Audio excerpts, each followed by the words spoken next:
has been discharged and acquitted from all allegations. And Mazi Nnamdi Kanu is still being held illegally. And somebody is still going back to court now to bring Mazi Nnamdi Kanu to talk about what?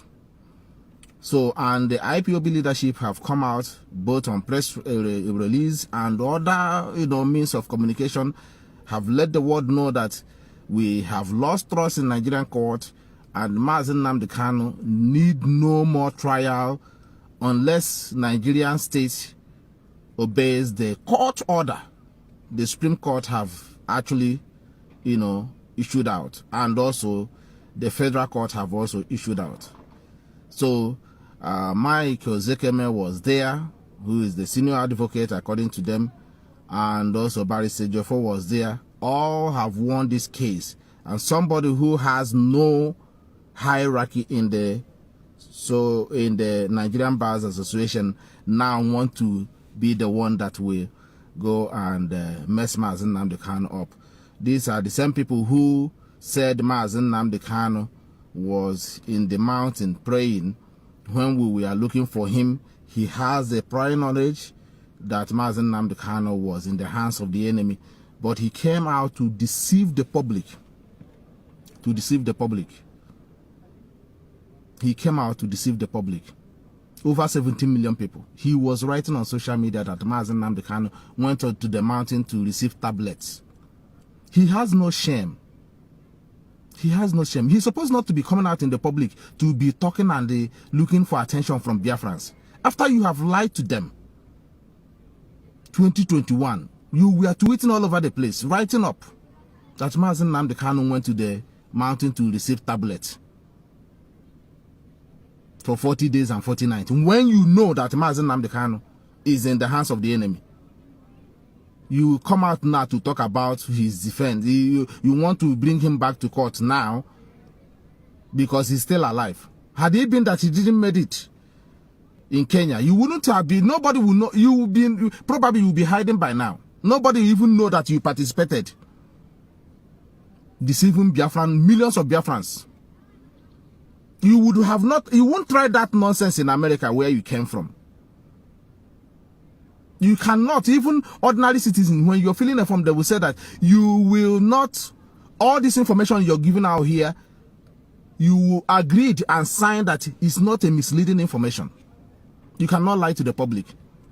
But you lie to the public, and you have the temerity to be talking about securing another date for Mazi Nnamdi Kanu when the group he leads have said that there's no more further trial. They are not interested in that.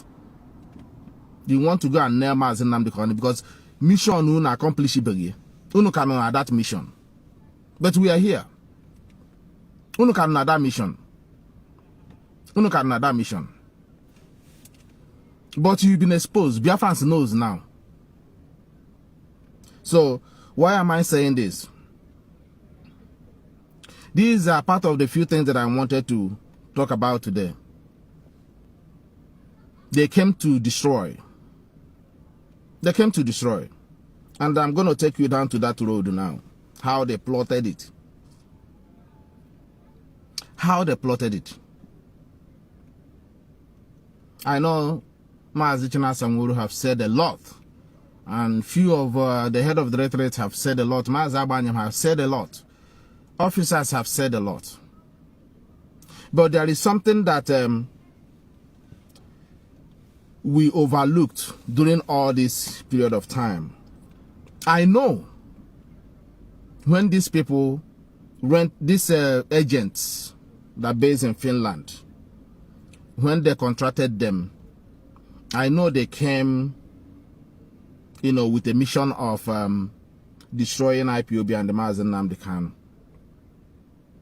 We know. And I know when they came with all these their lies and blackmailing all over the place, giving reason why how they want to take over, there was a place where he had a meeting with the Biafrans or the Igbo race who were questioning him, where he said he has been praying. This is what this criminal in Finland said, this Fulani head boy. He said he has been praying for this opportunity of kidnapping Mazi Nnamdi Kanu to happen so he can manifest himself. This is what somebody Jironi that he's fighting for Biafra. He loves you.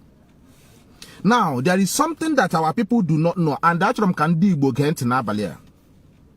Ndi Igbo, anywhere you are, tag them, whether they group on everybody. This thing I have to say now has to do with our people and the impending doom that is coming to envelop them. The impending doom is going to be massive. Actually, Ndi Igbo anyị get. This thing that you see that is happening now. Oh God. Our people, when we told them that this is the work of the enemy, how they were coming, they think that we were joking. They came, first of all, plotted to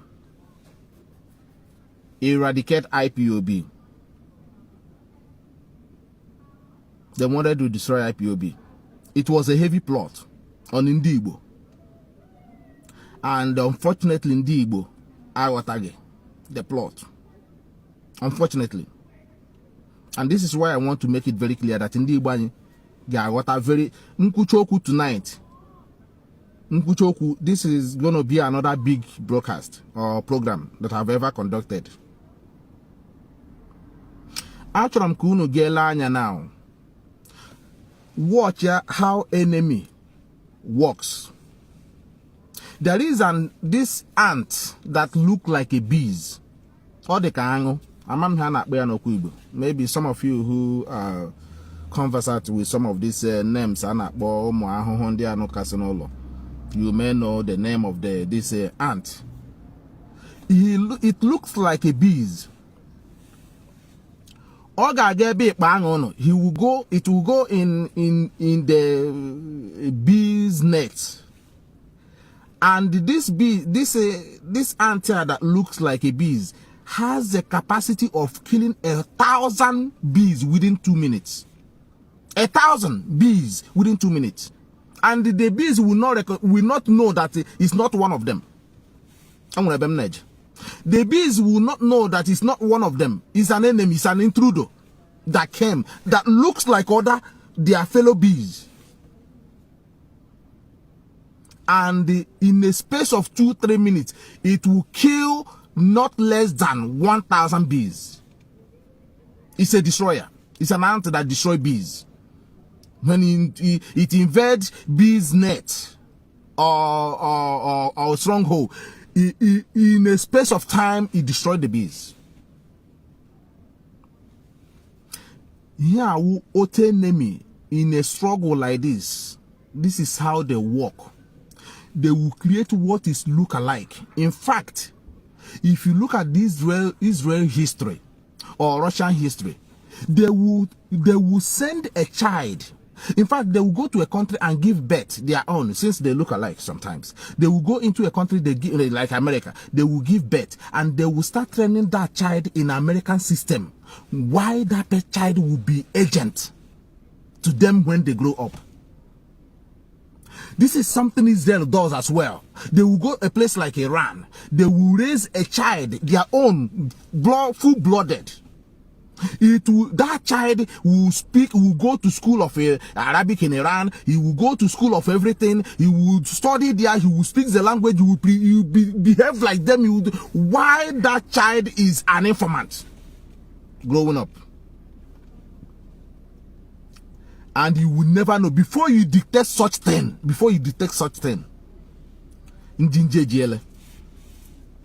This is what happened during the Cold War of, years ago.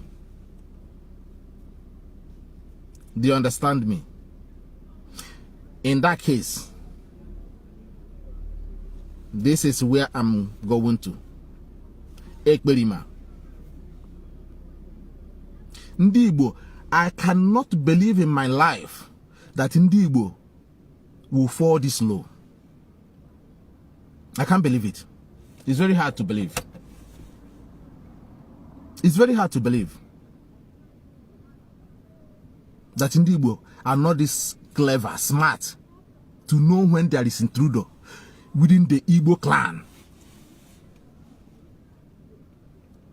I am saying this so can they buy take a record because someone buying achievement in Nigeria now, and we must know who is our own. These people are bagani big time. Can they buy China Mina on this Ihan achievement, this impending doom and achievement?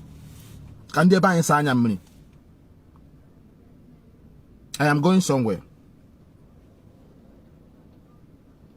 Now, if you come to how these people they train them, they will train them, they will speak Igbo. The same thing. Fulani adapted the same way, will I say, the same colonial master system. Or edging around Nigeria. The same way with brutal force. There's no other clan, there's no other group, there's no other race that adopted such a system other than Fulani in Africa. With brutal force. They adapted the same European standard of invading other race. With brutal force. British taught them that. And that's why they were, despite their small percentage, not up to 2% of the population of Nigeria, if I am allowed to use that, not even up to 5% of the population of Biafran people, but they are controlling, they are in charge. They fix their guys everywhere. They invested in military. Get every one of them to join the military. That is what they did after British handed the Nigerian state over to them. So they went into a lot of places. They impregnated our women. They came and gave birth to our society. And these children were growing. Nobody follows up. Nobody monitors them. Now, here some time ago was a Fulani child. He grow.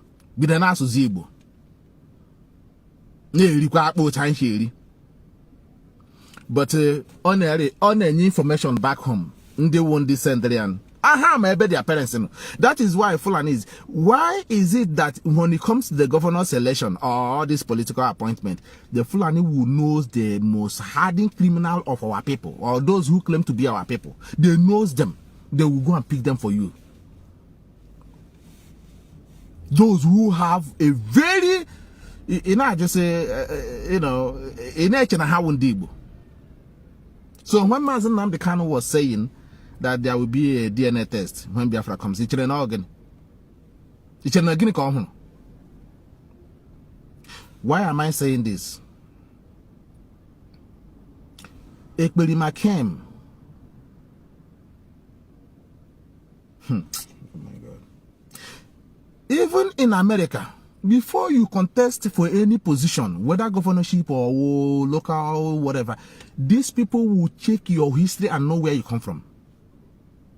Know your history, where you come from, your village, your grandfather, up to how many generations they will trace. Here. Until they trace to Obama, now Papia wonye Kenya. And Mamia, she from, is it this Hawaii or something? Mbe question wura his identity until they get to the bottom of it.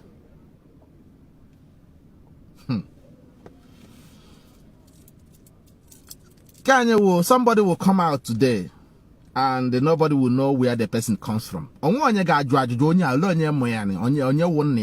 Which village? Miana the village.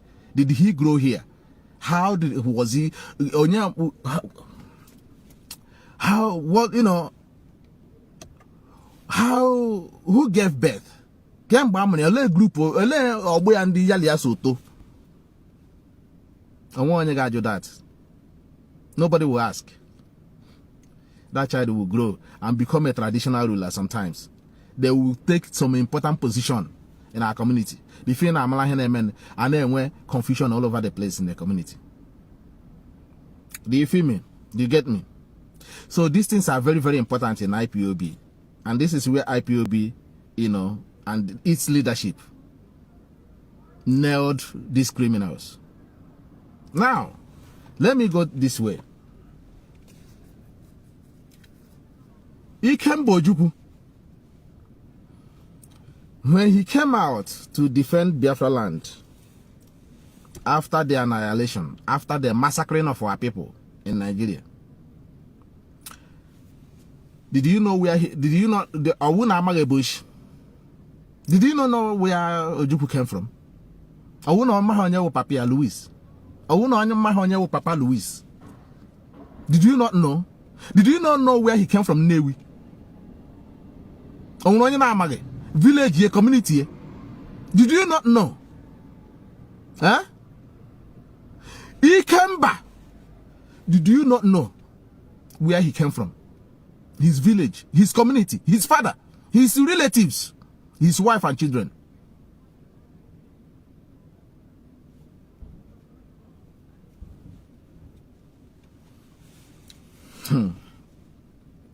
All his lieutenants, I now go every May 30th that is coming around now.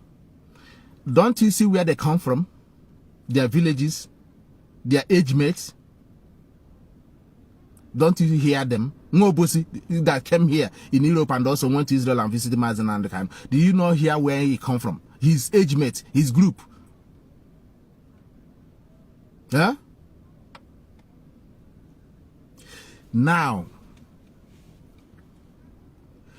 what about can you put your credits?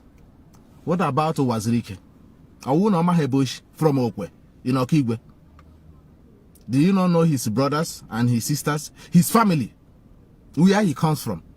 Sometimes he will conduct some kind of what will I call it? All this his rallies from his family compound. Everybody know where he's come from.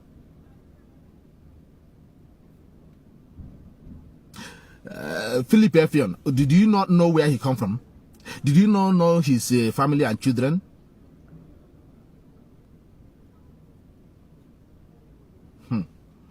What about Mazi Nnamdi Kanu? Did you not know where he comes from? From Afaruku? Don't you know where he comes from? Don't you know his father, his mother, his siblings and cousins? Don't you know? Can't you see his family, his house?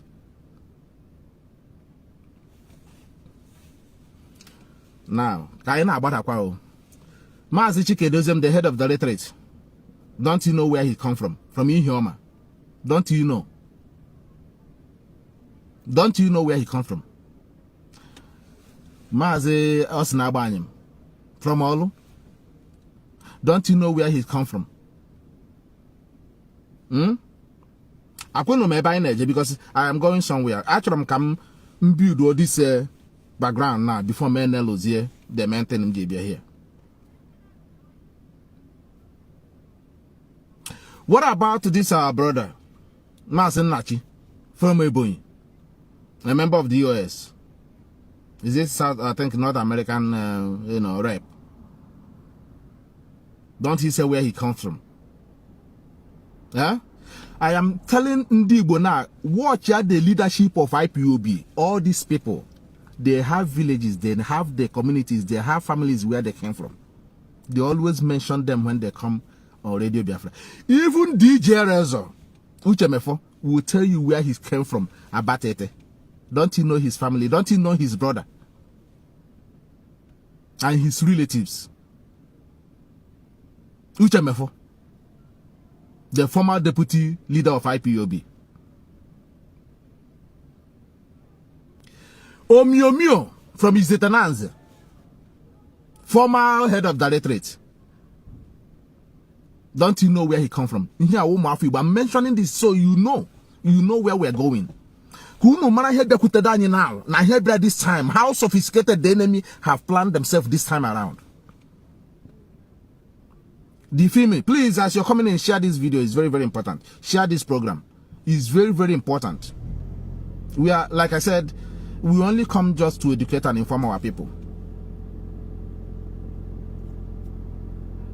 We want to reduce the minimum, the damage, the death, and the actually be causing our line. I won't gotta stop here, but we want to at least reduce it.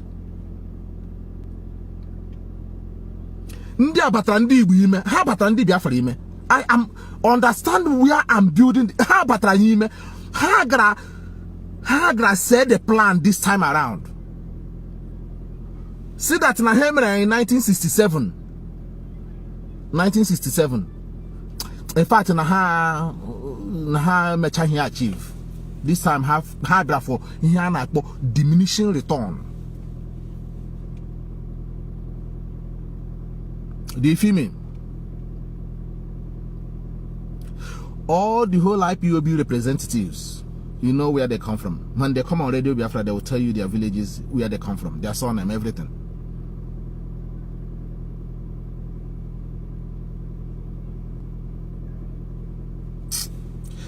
Now, the enemy went and brought their own breed.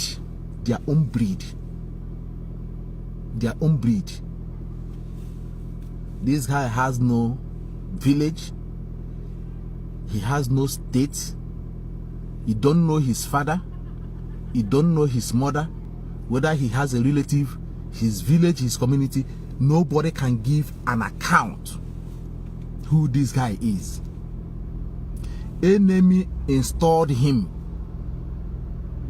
in an attempt to form a counter parallel IPOB struggle.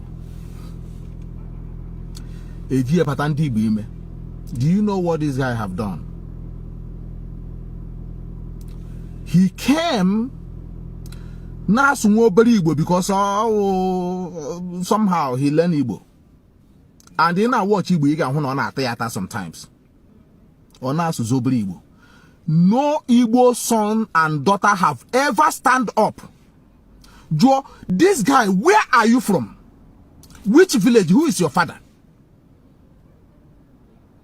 This guy penetrate and Igbo. Penetrate Igbo Biafra land. Control our people in Europe here. A few of them. They fall for him. Pure Nigerian agent, British supported him.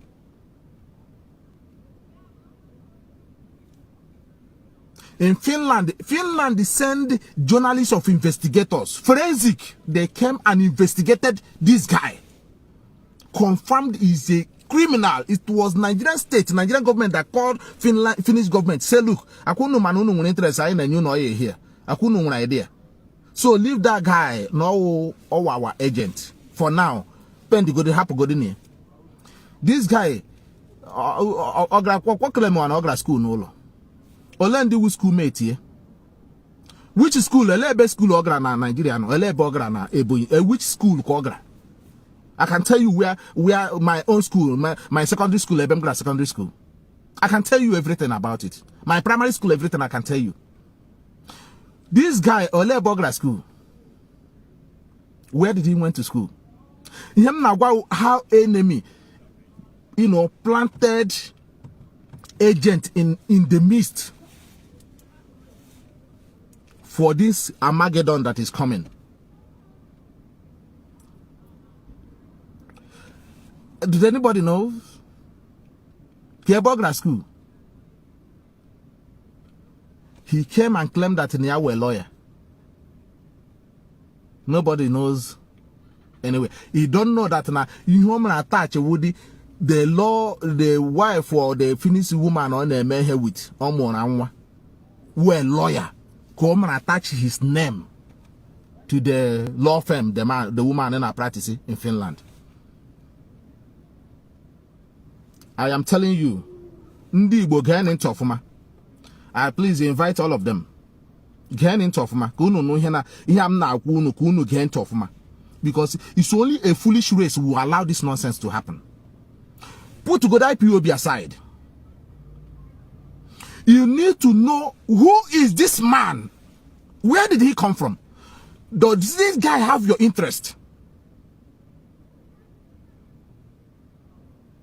Who is he? Where did he come from? Onya wo papia, onya wo nne ya, ke family oba where asking to where now, where do you find him? Ole bi tu edge. On mission habera. They want to achieve it, and once they achieve it, you will never see them on social media. You will never find him on social media anywhere again.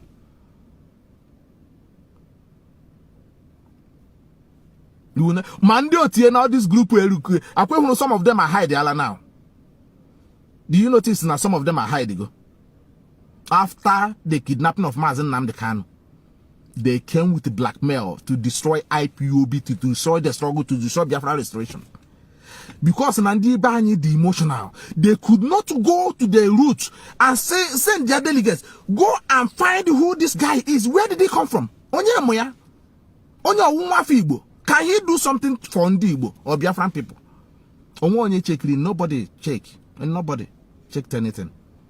This guy came and claimed that he's a Biafran. He's fighting for Biafra, and now we'll tell you, look at the damage he has done. A pregnant woman, bye. Women in the area and they make a business, buy, destroy. A lot of one in the mad. You know, one waffy body reasonable, Gagel, I got in one. You never want a clean on their back. You go there, traumatize the baby, destroy what they have. It's not your natural freedom.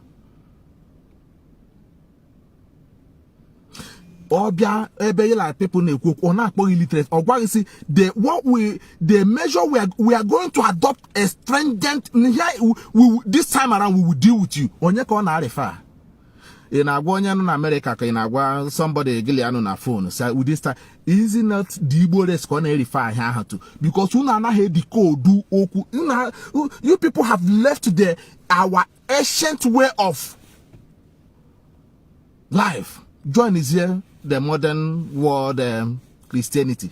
A punish complete. Everything on the emotional. Before Mother Garcia and Ejrego, she got you or go at the redoji. He got Mrago de Boshi. Before somebody say, I am going to represent you. A Fulani man cannot come say that I'm going to represent you against their own Fulani brothers. Anahemi. That is why he is talking with impunity. Yeah, Patagodi, make us an Andibo, Hanes and Dibo, Igbo Union in Finland. She got in for 2 years just to get that build what that trust and couldn't chair no for good. Yeah, who Fulani breed, Fulani child. Zoya Utokubo, yeah, Patandibo, blend their in. Total struggle IPOB. Total when they're banning. Dear Governor is there. His ambition. They're banning stupidly and foolishly fall for it. Because I am a hanyele na karoraro. Because he read the mantra of Igbe Mweze. All of you, Mazi Nnamdi Kanu, 10 years of Mazi Nnamdi Kanu preachings. Immediately, a stranger abia. Now, I can imagine the reason why they convince us. They get you, they turn your head to hate your father. Imagine my own father. Hating my father. Who did everything, who could not abort me. My father could have said my wife or my I don't want this child. But Omegi, you raise them, ma bia la beke. Now, all of a sudden, one beke, an agent. These pastors who are agents now, Sami that now the autumn no here now. I know what is my income. I'm here with income. I'm going to spend there. somebody who doesn't know the history. Now magin be negi na akwog na azo awa ohia. Now magin be negi na akwog na azo akọ ugbo. Or magin be negi na akwog na azo aga market. Or magin be negi na akwa amamri anu na ihe niile to get you to live. Area one nega ga gebu ogwu ya geba ya kworo na azo ya geba ibala mmiri ye melu mala to save you. I grow for tazie. A pastor now all distance negra and the girl listen eloga I say na negi na nage na how the problem notion of your family. Equally na junu here olo nye buru mado ole ndi buru mado kan docha. Ole ndi buru mado kan docha. Who go and check their history. War after war, invading communities after communities. Kemena na Biafra oh do akananti. Where Harry the Wilson came and said that the 500,000 dead of Biafran people cannot stop the British politics in Nigeria. A sitting prime minister said this. The world we are listening, watching. And they got you, what did we do to British? Britain.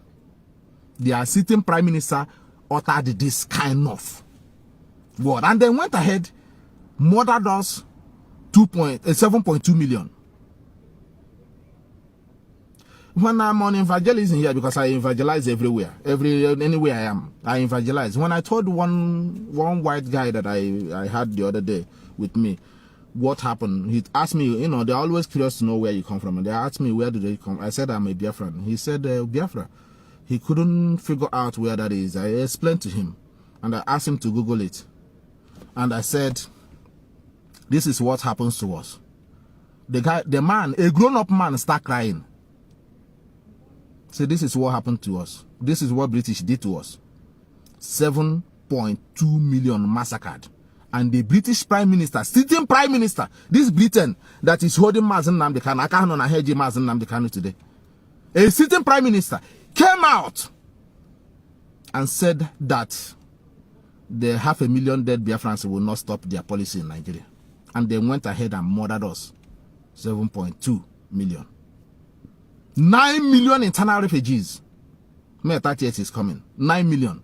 No country have ever seen such a thing. No country, no race have ever encountered such a thing. 9 million internal refugees. I have the record. I'm not saying they said. I have the record here. The document is with me. The particular race. Now, why am I saying this? Ndibo should have go underground and said, where is this guy from? Onya wonya. At least, I'm not going to background here before I so we. Ndike follow for him because of money. Nigerian government gave him money. They distribute here and there. Even the one Anna Bazok and America saying I won't Igbo. They were busy using money. You know what happened? All those ESN commanders, many of them, as soon as Nnamdi Kanu was kidnapped, I don't know how some of their contact number got leaked. Many of them, do you know what happened? Ekperima was luring them out. Now, this thing goes to the first story I said about the bees. This ant that looked like a bee that tie bees like no man's business. He will go into their midst before they will know it. Within an hour, that particular ant will pipe thousands of bees within an hour when he invaded them. The bees will never know that it's not one of them because he looked like them. Do you feel me? So this is exactly what happened in our case. They introduced this guy through Dave Umahi. And now he came in. They used him, got linked to some of these guys who are disgruntled, who doesn't know what is discipline. They forgot what Mazi Nnamdi Kanu said. Nnamdi anwere ike kpara maka echiri le chinelu helicopter luoru nu flyers that na compromise ala ni emeneke ni emeke. Nu na plenty, but none of you listen to this. They didn't listen to it. All strategies of war. Strategy. They brought somebody that looked like you, based in Finland. This one I want one man that was giving some kind of information about Fulanis. He said that these are the town Fulanis and the bush Fulanis. This one in Finland is the town Fulani. The town Fulani. He learns a bit of Igbo language. They use him to lure some of these our youth out, lure them out, and none of those guys now he's working with, none of them can even head into today. None. Those who fall, Ojirego, money, lure them, some of them, many of them, and where head into today. Not even one, and where head into. Because these are men who something in me.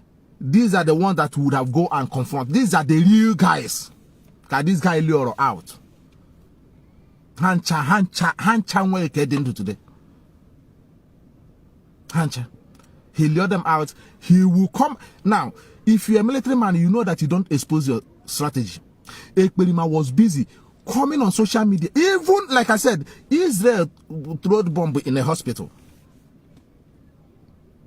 More than 500 Palestinians died. They didn't accept the Onhama. The Onhama to the Bunigwe. More than 500 died in one single Obunigwe had to that place. Sena had to Hamas. The take Prima ne Clemo, near Buendezu, near Buendezu, near Buen. You put on social media and they see how Facebook, how they behave. Facebook and when stop here. But with those things now where Facebook are worried that now you are a mom happy about for one reason or the other, you take your this thing down. But this guy will come on social media saying ya Burundi Zoo, ya Burundi Nigerian military. Do you know why he was saying that? And he was saying it under the banner. Nia YPOB, Nia represent Mazi Nnamdi Kanu, Nia Mazi Nnamdi Kanu the support. He was saying it with that type of, sending the signal to the world that Nyawa claim one Nia were member of IPOB floor Mazi Nnamdi Kanu. All on the claim. Nia Buendezu. When Ndezu, Nadibo Monye Haka Nebugodi at that time. This is an evidence.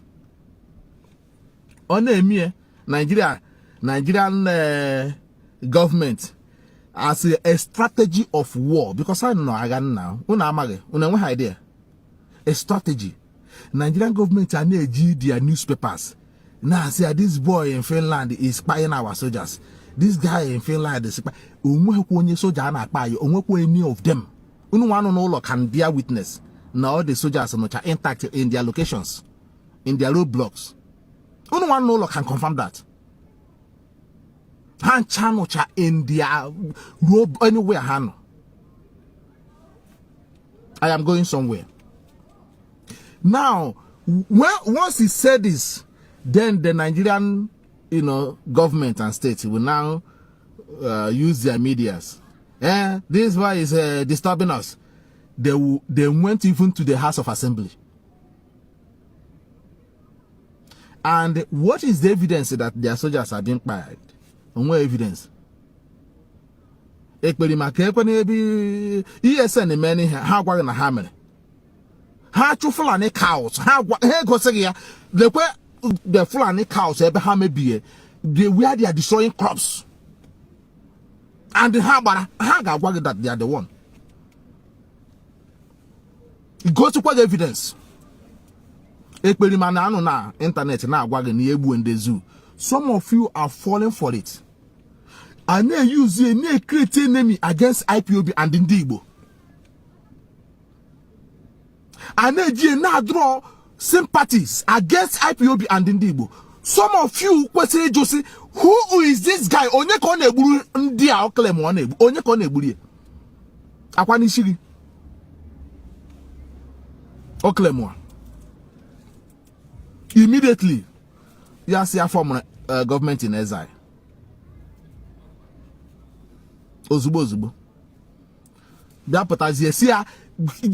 used his mouth and said, I have been praying for this opportunity of Mazi Nnamdi Kanu kidnap. Oh, he said it so that he will use the opportunity to do it in the Igbo. Oh, yeah, we're Fulani boy. Igbo never one day. See, where did this guy come from? Which state coach? He never used his mouth and tell you, I am from a boy, or from this family, or this clan, or this community. He never one day said that on social media. So,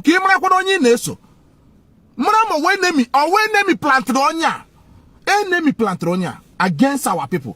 Use it to spike, because for them, for Nigerian government or Nigerian state or military or British, you support Nigeria to invade Igbo land. Somebody must cause something that will attract them. Without it, communities attack. Anywhere. You don't do it. You don't do it.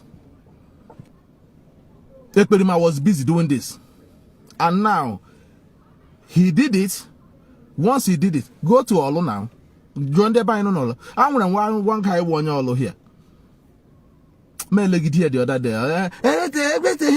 DOS I failed. DOS I failed. Everything heck, but remember, you people would have forgotten. Mazi Nnamdi Kanu would have been forgotten. And look at here, somebody here, feeding her. So you are telling me that Mazi Nnamdi Kanu is leading organization that is registered across more than 120 countries. Registered. But in the Agiria, they will not really draw with the so-called government in exile. They will come to IPOB to come and collect letters. And how member of IPOB, do you see it? But they will not go to Ekperima. Use his government in exile. Since also in our government. Now. Because government nobody is pursuing you. All IPOB cannot. 2 motor pilots are now, some of them support Ekperima. Will come to IPOB now I chose later. Aga. And when any of them in the grow left and say, government in exile in a house. They go say, IPOB come, IPOB is registered everywhere. IPOB is registered. So if you claim that you're an IPOB here, go and get letter from IPOB. So better not to say that you're an IPOB when you are not an IPOB, because man IPOB is registered anywhere in Europe, and there are some places in Africa and other places. Are you feeling me? You get me? So somebody cannot claim that he is a president of Ndibo or Biafra be somebody claim Abia be campaign in yawo onye Igbo or onye Ejo or onye Urobo or onye Bayasa niage church na Igbo. Then one ga ma the family he ga check the lineage. He will chichinye. Emahamo onye Kenya. Odi here mega na Nigeria. Somebody get chiniji bia bia wuro chichi bia no as a lawmaker in Nigerian circle.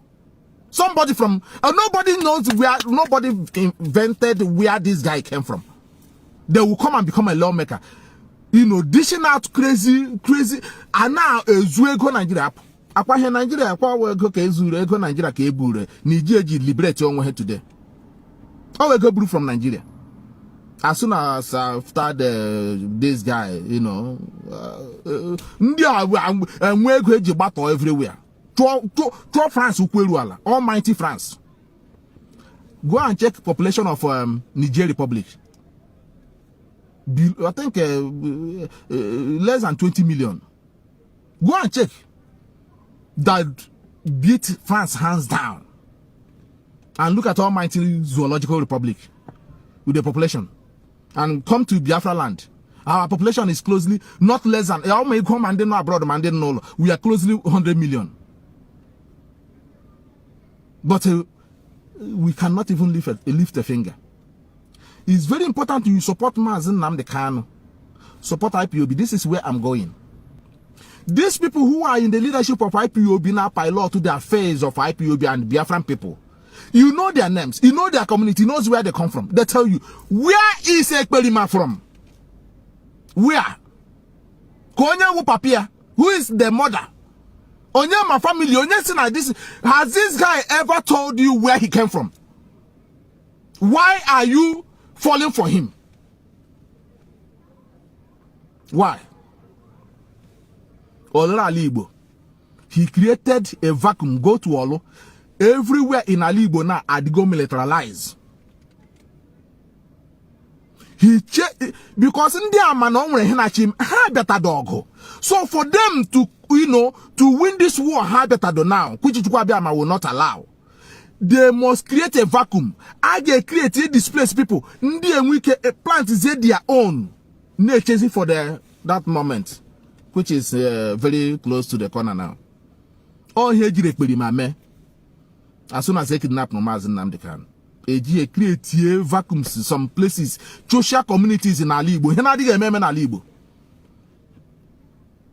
Now you are fighting for Biafra. This person that is calling, please give me another 5 minutes, please. Give me another 5 minutes. The person that is calling, give me another 5 minutes, please. I beg of you. You guys shouldn't call now. So these guys take time. He created, within these 2 years, he lured our youth. He buy almost entire youth that he come across with. Because these are the heartbeat. No country that survive without their youth. On one control. On one control, in Europe here, even in Ireland here. They pass through here, here. They are set doubling ablaze. They pass through here. Doubling news. The youth to put right here, shot everywhere down. And then beg is 24 hours. But in there, I with impunity. Allow our youth like this. This boy, I taught our youth, including some of them. One day, Banisha Jaja, let any Mazi Nnamdi Kanu be all these years. Let IPO be like this. Many people pollute toward their mind. Upset, just he upsetted our people. Our people decided to lay back. A lot of them lay back because they get confused.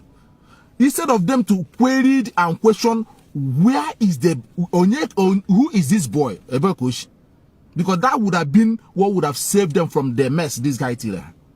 Now the mess occurs from Alibo. But they didn't question. Now they take the anger to the people's handle, which is IPOB and the IPOB leadership. And Mazi Nnamdi Kanu. Instead of taking the anger to question this guy that is instigating this thing, this is Nigeria na them. Anywhere in the just send there some agents.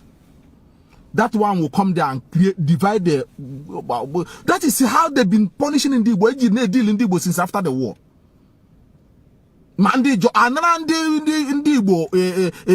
Some part of Igbo land. See now, where south or what division. I don't Igbo Union. Before I'm like Ekewa Igbo Union. I don't know Haneze. Okay, 2019 election here. Before I'm like Ndi Fulani I form another Haneze Ndi Igbo na Abuja. Ndika ha biaze na akuzi akanchawa Buhari gachi. While Haneze Kekwene nne ya nwodo lead no here. Na ebe tike ebeke iwu. Do you see? This is exactly what they wanted or what they did in IPOB, Biafra struggle. Form somebody, bring an infiltrate, an intruder that knows the man and the flan nasibo. In what idea? Nasu will swaya clean. Mana for the fact you won't want feeble, but how bendi bono kuku hage no mi kwe marame yosukwe. No one I ga teraga marame won't from your. But in this case, Ndiebani with Ndikeno America here, they could not, instead of Ndikeno America to help our people the vulnerable, they in fact they sucked our people into this guy. This guy Akroto. Fundraising, Hanemezi fundraising. Every day fundraising, every day fundraising. Every blessed day fundraising. Because how when IPOB was using fundraising to raise money to support ESN. They want to destroy, they want to sour that fundraising. So anytime in the fundraising, a season na fundraising now. While all here people now what they want IPOB, so let me get fundraising, how to support? How to support IPOB, how to support ESN? This guy came and put sour. Today, you could tell Joku fundraising now to save an Igbo man or Biafran now. Kana balaziazo because of what this guy did. Infiltrator, intruder. Do you feel me? So this is what we are talking about. Immediately, Yabatakwa, request at home, I did not honor our fallen heroes. Honor Maha. Sit at home. Sit at home. How do you see? What have you achieved with your sit at home in the last 2 or almost 3 years now? He said, sit at home must continue until Biafra is restored. He sit in Finland and say sit at home must continue. This is somebody that never been to Nigeria. In Nigeria, he never been there for over 30 years. He hasn't been there. And he's telling Ndibo that sit at home will continue while he goes his job in Finland. Now, IPOB leadership, they will tell you exactly where they came from. They will tell you their location, where they live. They tell you themselves. So, you people did not understand it. Una fall for infiltrate the enemy planted for you to derail the struggle that is for your children and unborn children. They want to stop it. They planted enemy. They planted a fake for you. A fake. Ndiba fall off for it. A use here now. Something that never happened since after the war. Now, you don't even see them most ask it. The emo everywhere. Some of you no can confirm this. Everywhere, police and military checkpoints. Everywhere, more than before. Onye create detention. But on social media here now, water now when you see thousands of checkpoints everywhere. Here, what name is a massive strategy that Nigeria employed and it worked. So they use their media, go to the assembly ground where they are doing their whatever senate and the lawmakers. They keep saying something so that even when you go to look for help or here or anywhere, they will say, "Are you not the one the Nigerian government saying that your group is spying their military?" Do you see it? How can I say you are a troublemaker? You're the one looking for it. Because Ekperima was using the name of Mazi Nnamdi Kanu, using IPOB name everywhere on social media, committing crime, stealing, defrauding people that are supposed to be supporting IPOB, supporting organization that has a structure. They went to a person that they don't know. Just last year or 2 years ago or 3 years ago, this guy happened out from blue. Nobody questioned where he came from. No, because of Nasuri Igbo. Why would Ndo Chanagi Hejanya as a slave? Today, I lay oil pipeline. 13 billion investment of America. Now I'm money illegally.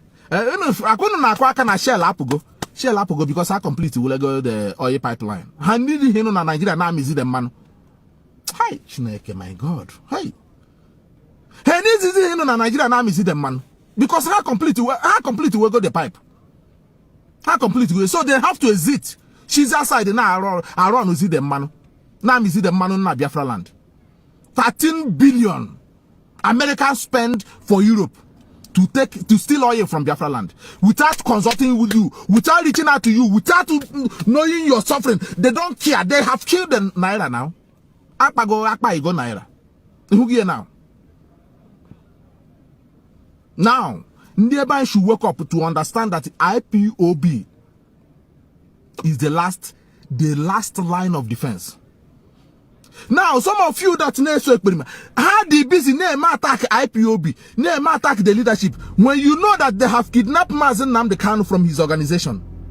Immediately they kidnapped Mazi Nnamdi Kanu, they went straight to his group. They went to his finance. They attack everywhere. They attack. Some of you we are following attacking. Knowing that Mazi Nnamdi Kanu is the leader of this organization. They kidnap. Instead of all of you guys rally around the organization, who now fall into an infiltrator, a creator for you, to pull you out from that line of that organization that would have bring you to a logical conclusion. Do you see how sophisticated and how strategic Britain?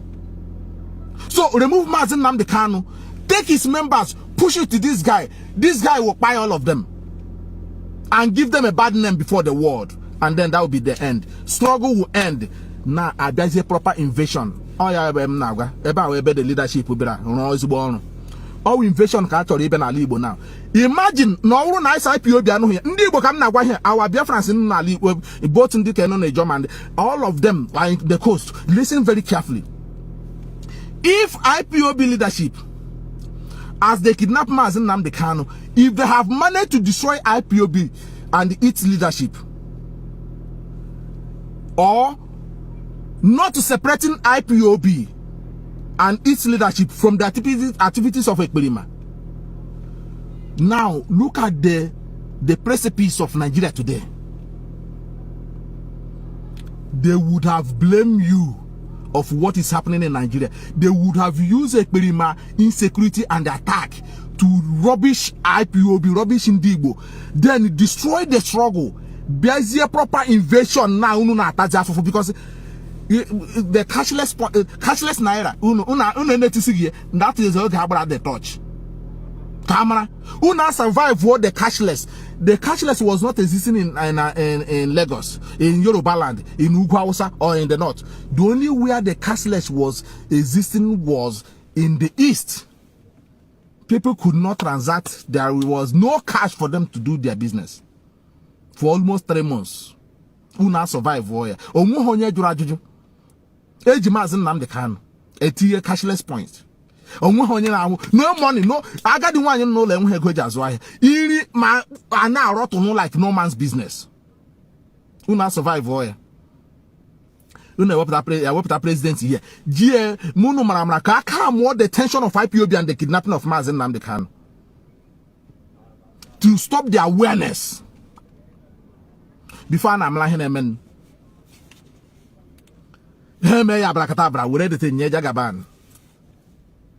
Imagine with him in Nigeria today. No, my goodness me. As this thing were going on to tell you the plot, Ekperima was busy destabilizing, causing confusion with some people with Asare the Kobo. They all work together.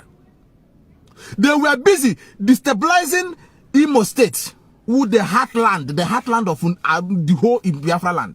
They were busy attacking Imo State, attacking our people, adopting and massacring and raping and pillaging. They are busy. Then, you see in Nigeria how tactical they are. They were busy as well, destroying Igbo businesses in Lagos and Abuja. Making you vulnerable. All these things are geared and to destroy IPOB and the Mazi Nnamdi Kanu.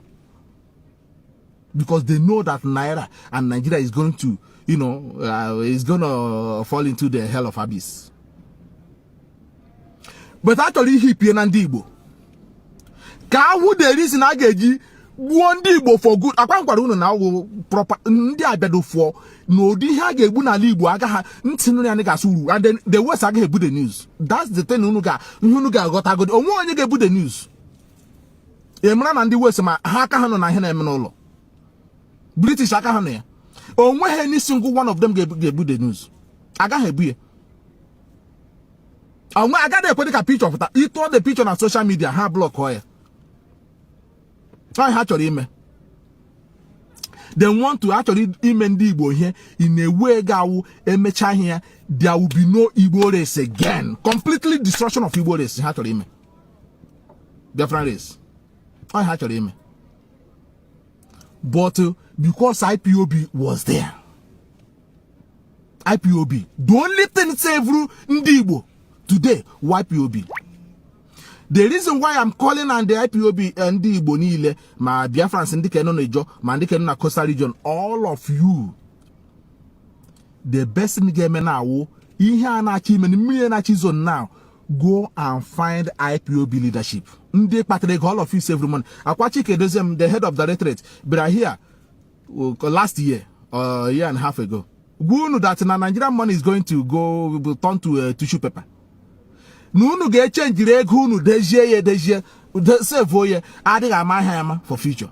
But none of you listen. Una feel low no IPOB. That guy had it too quiet. No action, no action. Now, do you see the reason why Mazi Nnamdi Kanu say he need Biafra land to be calm? Because if Biafra land is calm, now you will hear.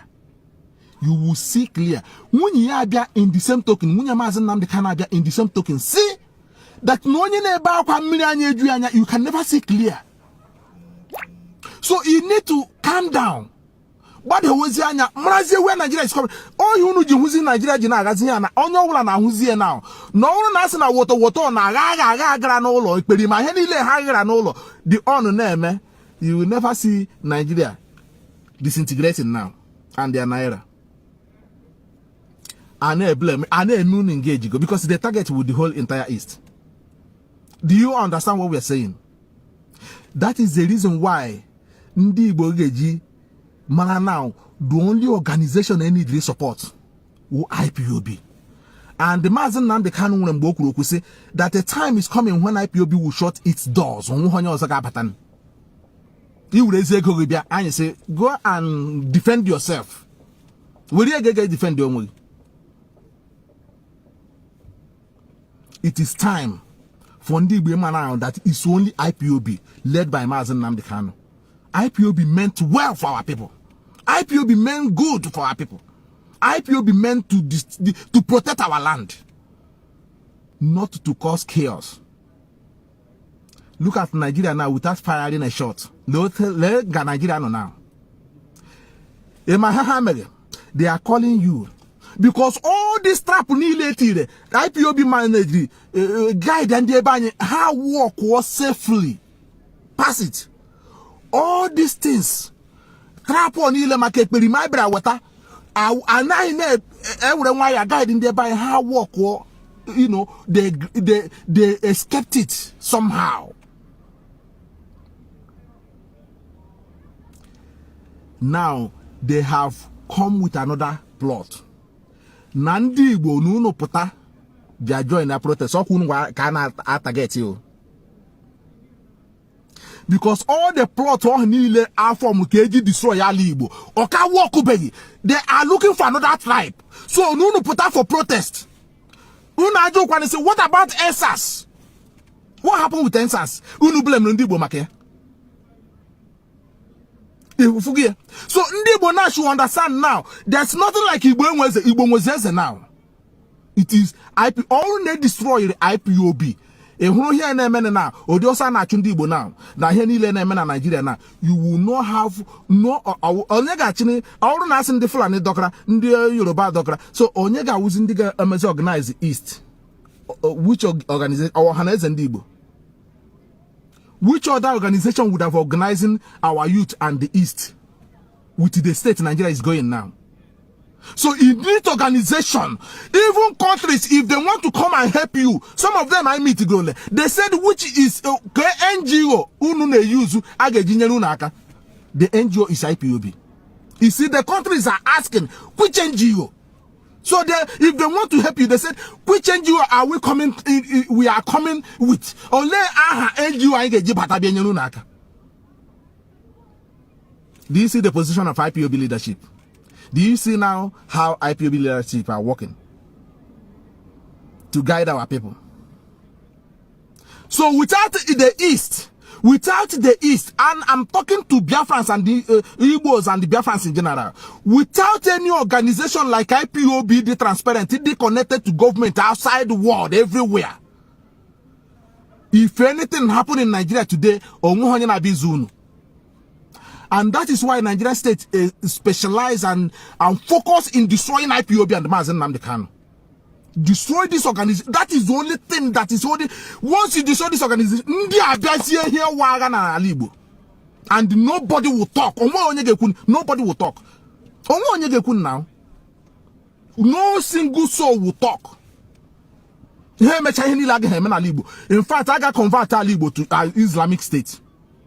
And the room on one challenge here. You see where we're going. Now, do you understand? That is why I am telling you, giving you this information now, so can we care what are the leadership, the position, where we are now, and exactly what you need to do. What you need to do at this critical time. Support IPOB. Find where the leaderships are. Our millionaires, find where the leaderships are. Our politicians who are friendly to IPOB, who are soft-minded in what IPOB is doing, find them. Find the leadership. Find the IPOB connection. Go there and support.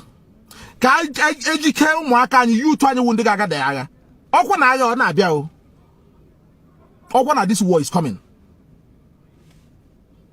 Okay, and in the even though Nigeria naturally now, you may have to report my Fulani, my Yoruba, have to punish Ndibo first before Kewa Nigeria.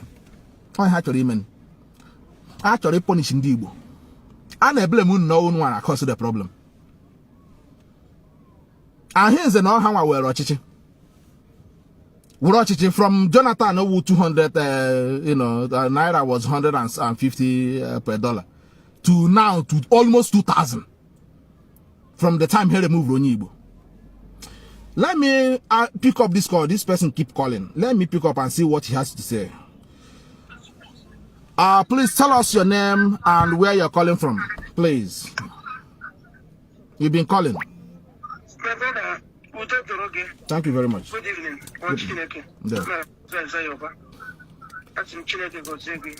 Your awareness. Yeah, please go on. Speak on, please. Okay. Currently, province. I'm calling. I'm nowhere. Okay. Biafra land. No. Everything I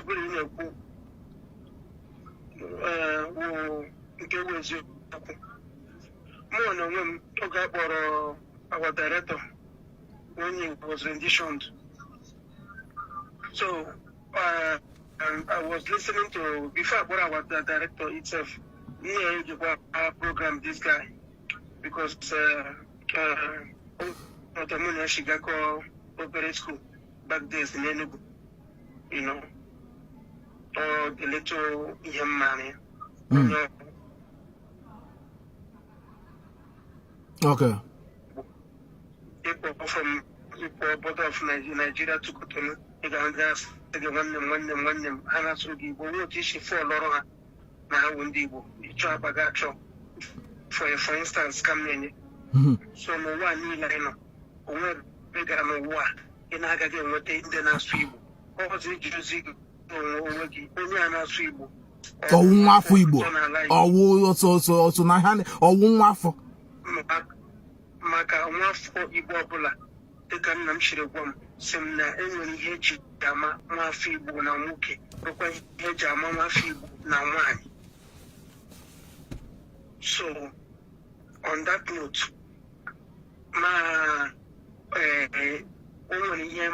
maybe some people Agama say that they are fools, but generally knows that poverty in us are for, and the only poverty are for. If you only the buy it, I couldn't America every day had a good no wash. To say in them they have never seen light, even 24 hours in a day. So, worry.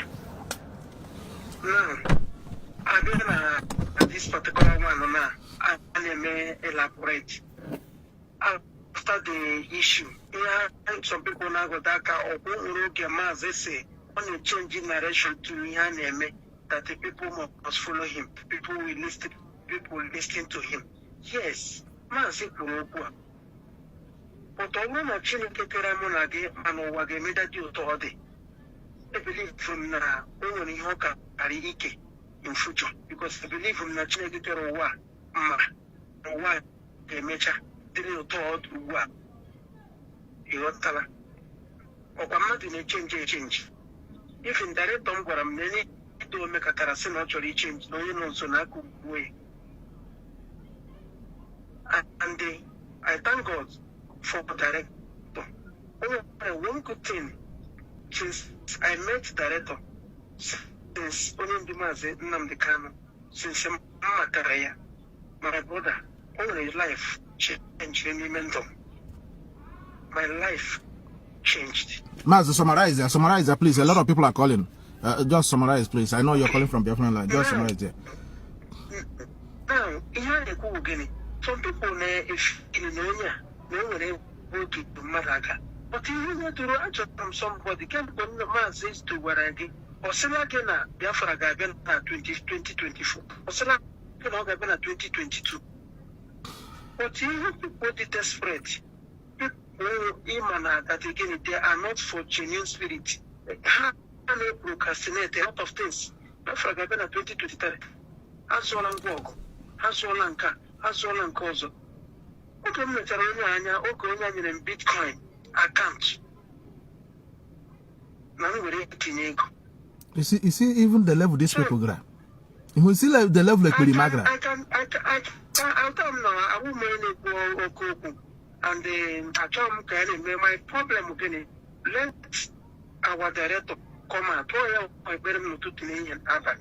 Because all your work once he is out, everything will be getting open. Mazi, listen, let me tell you something. One thing you need to understand is that the reason Mazi Nnamdi Kanu is to get you ridiculed in this struggle. So you only mean if you na in say the more you know let Mazi Nnamdi Kanu come. The enemy guys say okay. They are waiting for Mazi Nnamdi Kanu. So let detain the prolong the quo. But they cannot ridicule me and every other person who believes in struggle. They can't ridicule me. Mazi, you are in Imo State now, according to Otishi Nakawa. Okay, military checkpoints in Imo State now. No, let's talk about that one. Who no go do before? Nime town over there. From what are they calling it? Assumpta Cathedral. From Assumpta Cathedral, for example, you are headed to Onitsha. You will get no less than 58. I couldn't negate. What I couldn't negate in the back. I couldn't negate. As I'm talking to you, I'm no law. I can see that, yeah. I'm no law. From Assumpta Cathedral, which is the Kenyan Obabu control. Assumpta Cathedral. This one going to Port Harcourt. I know. This one I know the place in the place. Now, if you are going to Onitsha, due to all property along that Onitsha road, you will get 58 military checkpoint. So yes. Can they claim money that is dealing with them, and the Nigerian government coming claiming that just to create bad image that na IPOB more Biafrans are troublemakers. To film for our people feel the film art on the internet. I tried to speak to a 52-year-old man who is a hardcore of them. So when I spoke with him finish, he now realized I'm saying, they only come to kill, to destroy the one we have done already. But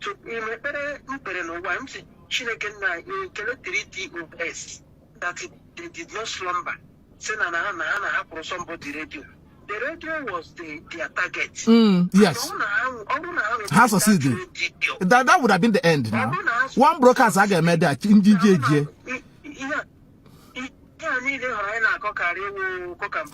British gotta shut the radio down now.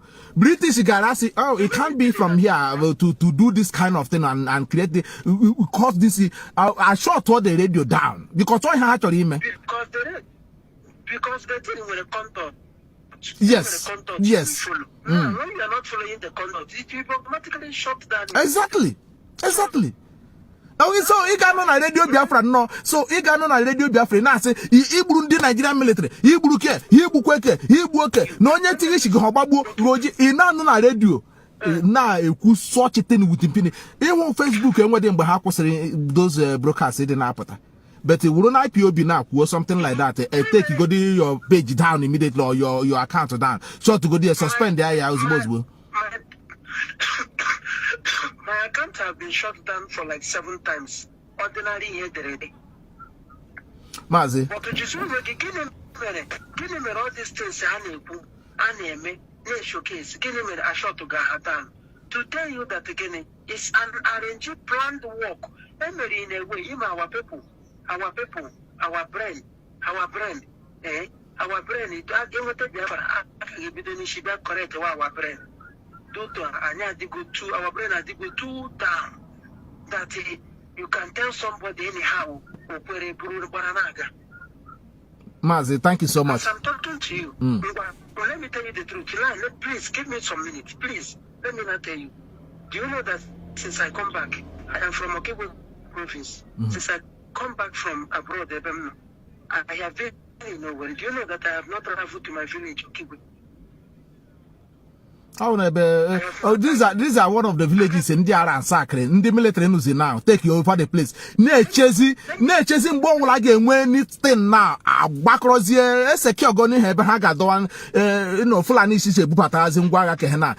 Because I should go in a village now. Ekperima course go here military take over the village. Now she's in do for the so you can all the same thing. You got some part of Anambra State, the same thing. Enugu, the same thing. All these places, in some of these places, actually go a lot of people. So villagers are about pushing on. So military guys in the news hand in the one of the major reasons in Mjichabatobodo, Okababorum Namona Mukembo 4 or 5 years and it's not happening. But do you know that again? I'm saying now, I told them my mother was telling me this thing. I thought it's just a joke. Now, when I come back, some friends from village called me. That they will call the people. The people is now killing their own brothers. The people now is killing, as I'm talking to you, the people listening to Hannah fighting for Biafra on their autopilot side. It's not killing the villagers, their own brothers. That is it. That Mazi Gente. Just I will leave it here now. But the just Gente in summary, all these things these guys are doing is to reduce the youth that will defend Biafra land in this disintegration and Nigeria now follows in now, because eventually Nigeria will collapse. Nobody will stop. Nobody will stop it. But then all going to listen, please. All new structures in place, or youth who will be at the at the gate to guide them, the remnant. You know. So even some part of Biafra land will be taken, some part of Igbo land I get will easy the Fulani or GS settle law the Fulani actually get settled, because always anybody that will rebuke them, always anybody that challenges him, because one remove guy POB, remove ESN. You know, no we end focus. How to reach Igbo settle. It won't Enugu minister. One of them no this guy is a philanthropist, self fraudulent philanthropist. And when he bono you found that idiot. So it won't bono that they are trying to settle Fulanis, cattle headers. Now, in a sick he settle he create ranches. KB share water food. The cow will be eaten. Where? Because for you to have ranches now, you have open a way where a means of supplying food for the cows. So it cannot open ranch and then you don't have grasses to feed the cow. It won't make any sense. Now you are giving Fulanis an opportunity to settle, and then once they settle in, to remove them become an issue. The same thing that this idiot say how a politician never learns something from what is happening in Lok Panther. Now effort to make that place. So all this, vacuums and the tension they create, communal clash they create in some villages is to make space for these Fulani terrorists from Niger to come and settle in our land. So Nigeria now no IPOB in existence. All na the leadership absorb all this attack and blackmailing all over the place. I have never seen such attack on the people. This leadership took everything upon themselves, took the blame, took everything they called them, accepted everything that happened. As they accepted it just to keep our land safe. All on IPOB leadership collapse. Because once he catch the leader of organization now, so all na structure then the organization will now collapse. All IPOB collapse. According to Oteji plot wire, with here now, all these governors there will be nobody challenging them. They will settle them. If Nigeria collapse, then these people now will regroup in one particular area or one state or how many states in Nalibo. News area now launch is attack in a demand is for their own country or their own separate state in Igbo land, and the world, this British will support it immediately. They will go to UN. The support it to allow them to say that these people who have been in Nigeria for so many years, they have to settle somewhere. They've been there. That is why they want to hold Mazi Nnamdi Kanu and destroy IPOB. Support to this guy before Mabanyo phone. I told some to how we're going. Let him I'm compound there. There you go. That's the question I'm not here. That's the question I'm not doing here.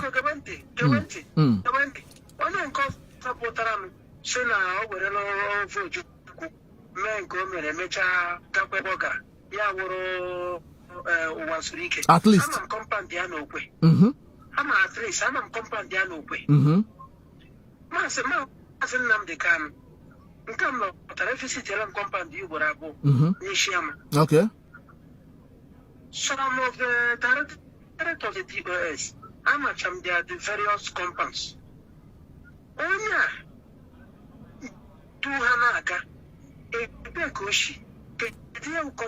That is the question I am Ndibo. Some of the people who follow you from Europe. One year. Oh, yeah, be a reasonable person. Something is wrong. There is something. Something is wrong. Something is wrong. Somebody is trying to penetrate you and destroy you from within. Thank you, Mazi. Thank you so much for your call. Let me just take that call. Thank you so much. I really enjoy your conversation. Thank you so much. Please, the line has opened. He has opened the line, so I have no other choice to allow him to this to continue. Please, if you want to call in, I have another. I'm gonna give another 10 to 20 minutes here, just to accommodate those who want to call. Of course, they have called. I have to oblige them. Caller, please tell us your name and where you're calling from. Please be very, very brief because I want to accommodate as many as I can. Please, I know you're calling from Biafra land. Tell us your name and exactly if it's necessary, you may tell us where you're calling from. Otherwise, just I can see that you're calling from Biafra land.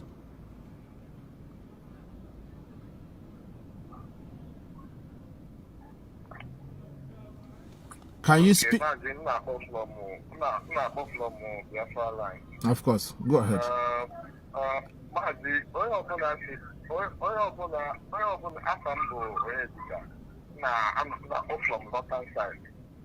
Okay.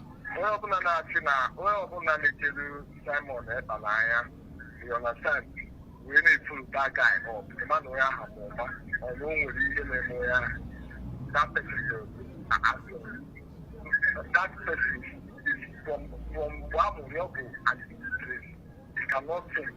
That person has 1+1. Where I'm on a 1+1. You understand? Because okay, this guy is so if I'm not it now. Since before they told the guy, where Mazi Nnamdi Kanu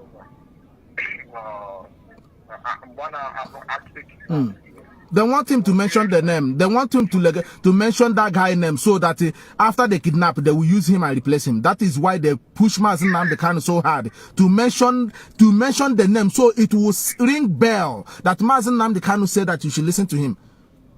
So after that, they kidnapped him. That was the plan, just to get Mazi Nnamdi Kanu to mention the guy's name, and then that would be the end of it. And that is what that one word, you know, is what is actually hammering the whole Igbo land now, not only even IPOB, but the whole Igbo race. It's true,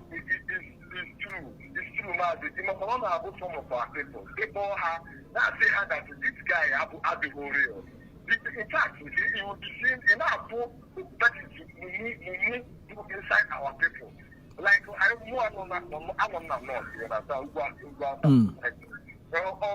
know much of my guys. I see I'm not by emotion. Now I think that now water is the code. What is water? What is you know it's okay to put that mad for more like even one my first daughter. They make a good program where a man that is not do. In fact, what they is, Amagona, this person is not real. Top more also, I got the wine, but that is people every time. Just know they come with you, that can dance. Just there's no how you look at this guy. You cannot be code that this guy is not real. Let me bring the Fulani here. One name on not now. Are you not seeing can one fibo only kill the ham brand the Fulani bewu na social media, the Fulani that is killing them, that is spying them? Or the possible? In fact, even here I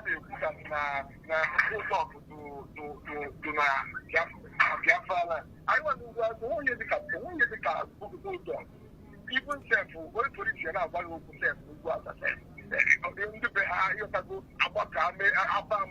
in fact, if you hold up that, only about but problem is that from post to post, they can't brutal the police and they are not. Because educate activate the reason edgy. So the Nigerian state and the police and we go the reason Mazi invade militarize the Igbo land now because activate because if Nigeria go there on their own when IPOB is peaceful, while IPOB is peaceful, the world will be asking Nigerian government, what are you doing in the east? What are your militaries doing all over the place in the whole east? But because Ekperima was used as a cover to do this, now they you know the world can't ask them.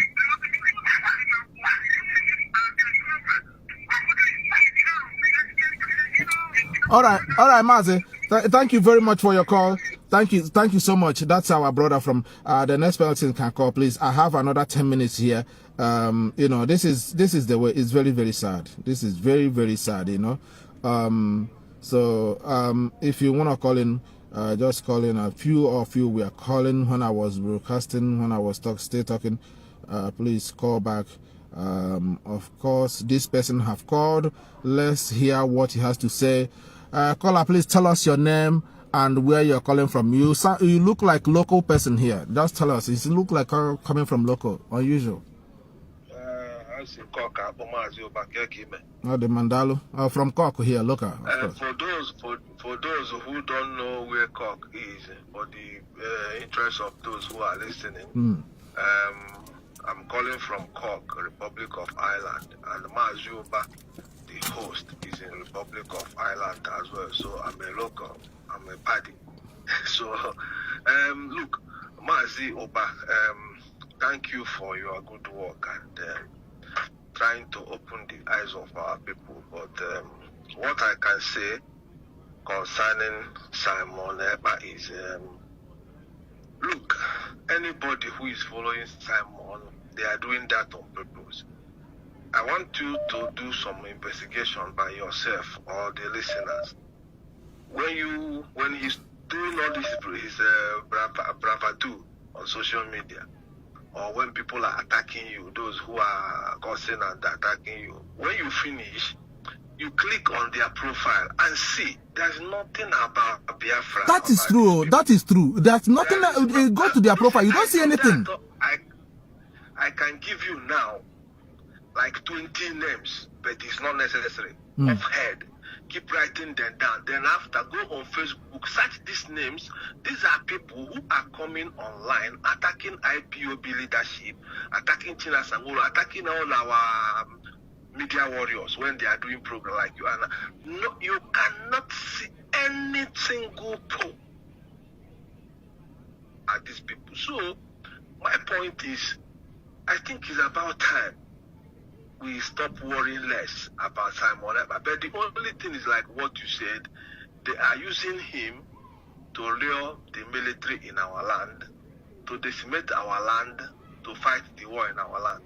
Like Mazi Fearless always say, outside. And that is what we don't want the war to be fought in our place. And you trouble, sorry, and I'm asking her, no, even my candy, and you can buy. So it's only no, it's even a bonny now, so that I pure window, pure glass on a bonny. You understand me? So here was a Bilima. On your Buna, I believe on any Igbo person that Morana Mamia Duchi will be listening to that guy. But unfortunately, when you look at this, he said something about the other day in his so-called referendum, and they asked him questions. He ran away. He cannot answer. He couldn't answer. He ran away. I have it here. I will bring it up. He ran away. He can't answer questions. These are the people who are asking him the questions. They are not IPOB members. They are not, but they are just Igbo people. But they still have their brain intact. He can't answer questions. And you know what baffles me about this Eberima? Simon is the most, I mean, like, he's a stark illiterate. I know English is not our language, but Simon is the first one that will accuse somebody. They ask him a question there. A guy, a very sensible guy from Biafra land, called in, asked him a question. He started telling the guy that the guy didn't go to school. Every time this idiot is the one raising the education or somebody who is educated or not. But Simon is a stark illiterate. Simon cannot put two sentences together. But Mazi, my question is, why is our people never ask where the hell this guy came from? Ojukwu, Ikembo of Nnewi, Owazirike of Okwe in Okigwe. Mazi Nnamdi Kanu from Afaruku Ibeku, Philip Efron from Akwa Ibom, you know his brothers and his children here as well. And I want to. Do you know Colonel Ben Bullier? The last surviving officer in Biafra war, who died 2 years ago. He's from my hometown. So giving you an example of those that we know. Those we know, and in his house, and all the members of IPOB leadership, you can hear them say their names with the village where they come from, verifiable. Mazi Chenasangolu will tell you where he come from, verifiable. Everybody. This guy that some people are following, thinking that he's going to. How can you follow somebody that you don't know where he came from? Can such a thing happen in Ireland here? Can such a thing happen in England? Can such a thing happen in Italy? Anywhere? Which freedom organization that somebody that claim that they are leading you, luring your youth out or buying them, you don't know where he came from? Where he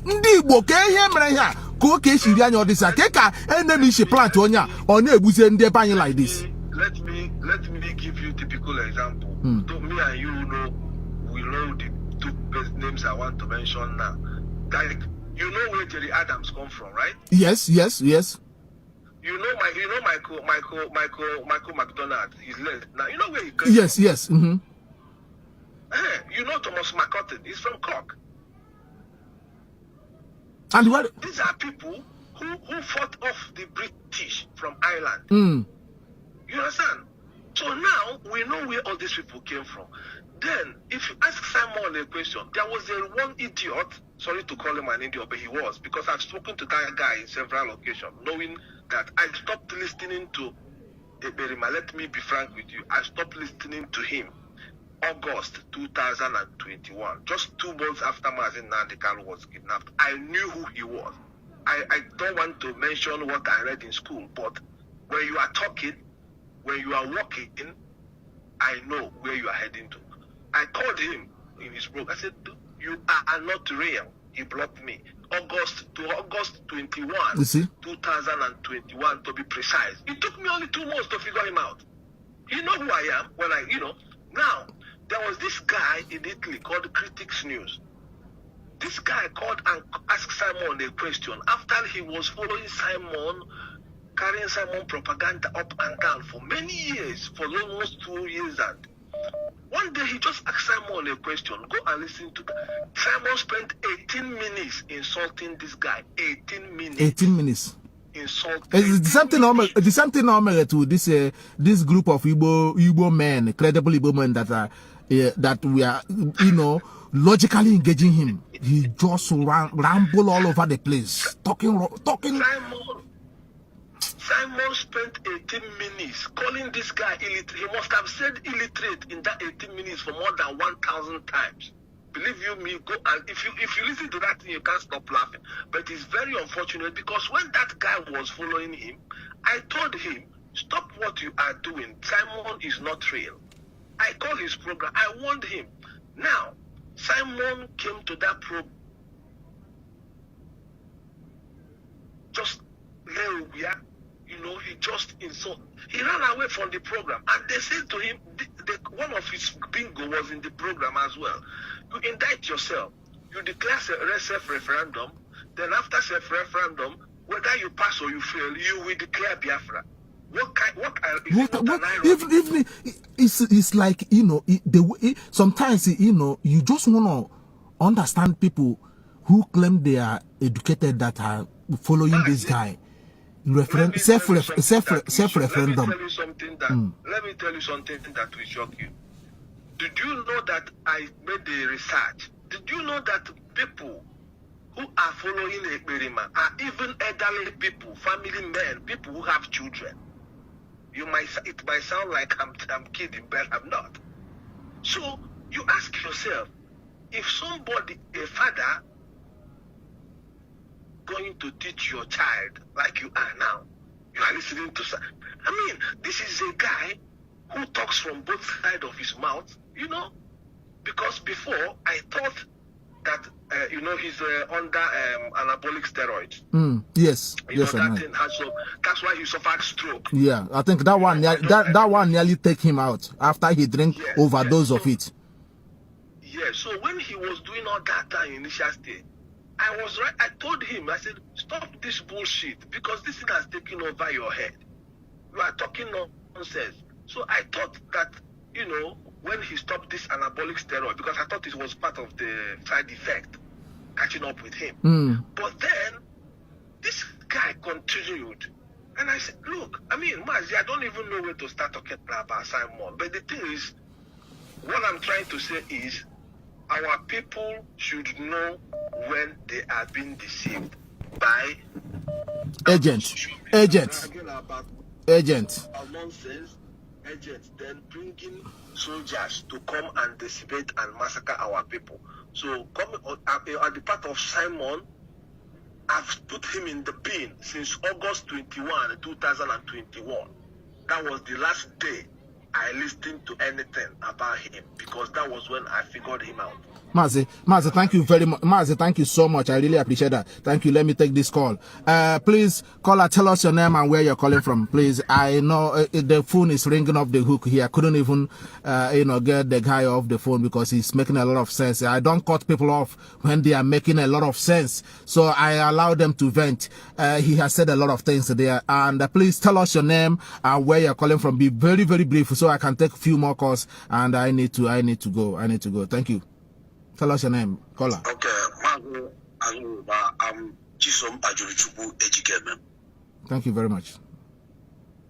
Yeah, I want our people to go back and listen to our late father, blessed memory, Mbazurika Bechi. After he came to Abuja and spent 3 days in Abuja in a hotel where he's waiting for Igbo leaders, all of them to come, so that they should meet the impostor in Aso Rock. None of the Igbo leaders appeared. He now called Ifeanyi Ejiofor and pray for Ifeanyi Ejiofor and go back to Obo. And which from there he joined our ancestors. He said a word, I never forget that word. He said, Ndi Igbo, never you people allow them to destroy IPOB. God forbid. If they destroy IPOB, Igbo race will be slave forever. And this our father was 90-something years, if I'm not mistaken. And you know, once somebody is from 70 up, is close to the ancestors. He speak with the spirit world. For him to say that thing, I think that is very high. Up to today, don't allow them Ndi Igbo.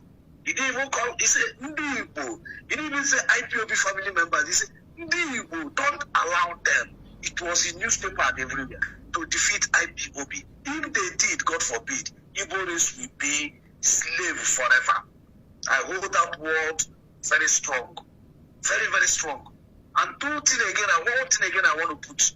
There's people they call, my father used to call them Urubonka. When I was growing, I asked my father, why are you calling so person Urubonka? He told me that during the war, because there was no food in their own camp, some women in our communities will go to the enemy's camp to go and eat food. They will now make love with them and pregnant them, and they will carry that pregnant, come back home. And their husband are in the bush fighting, eating okay with him.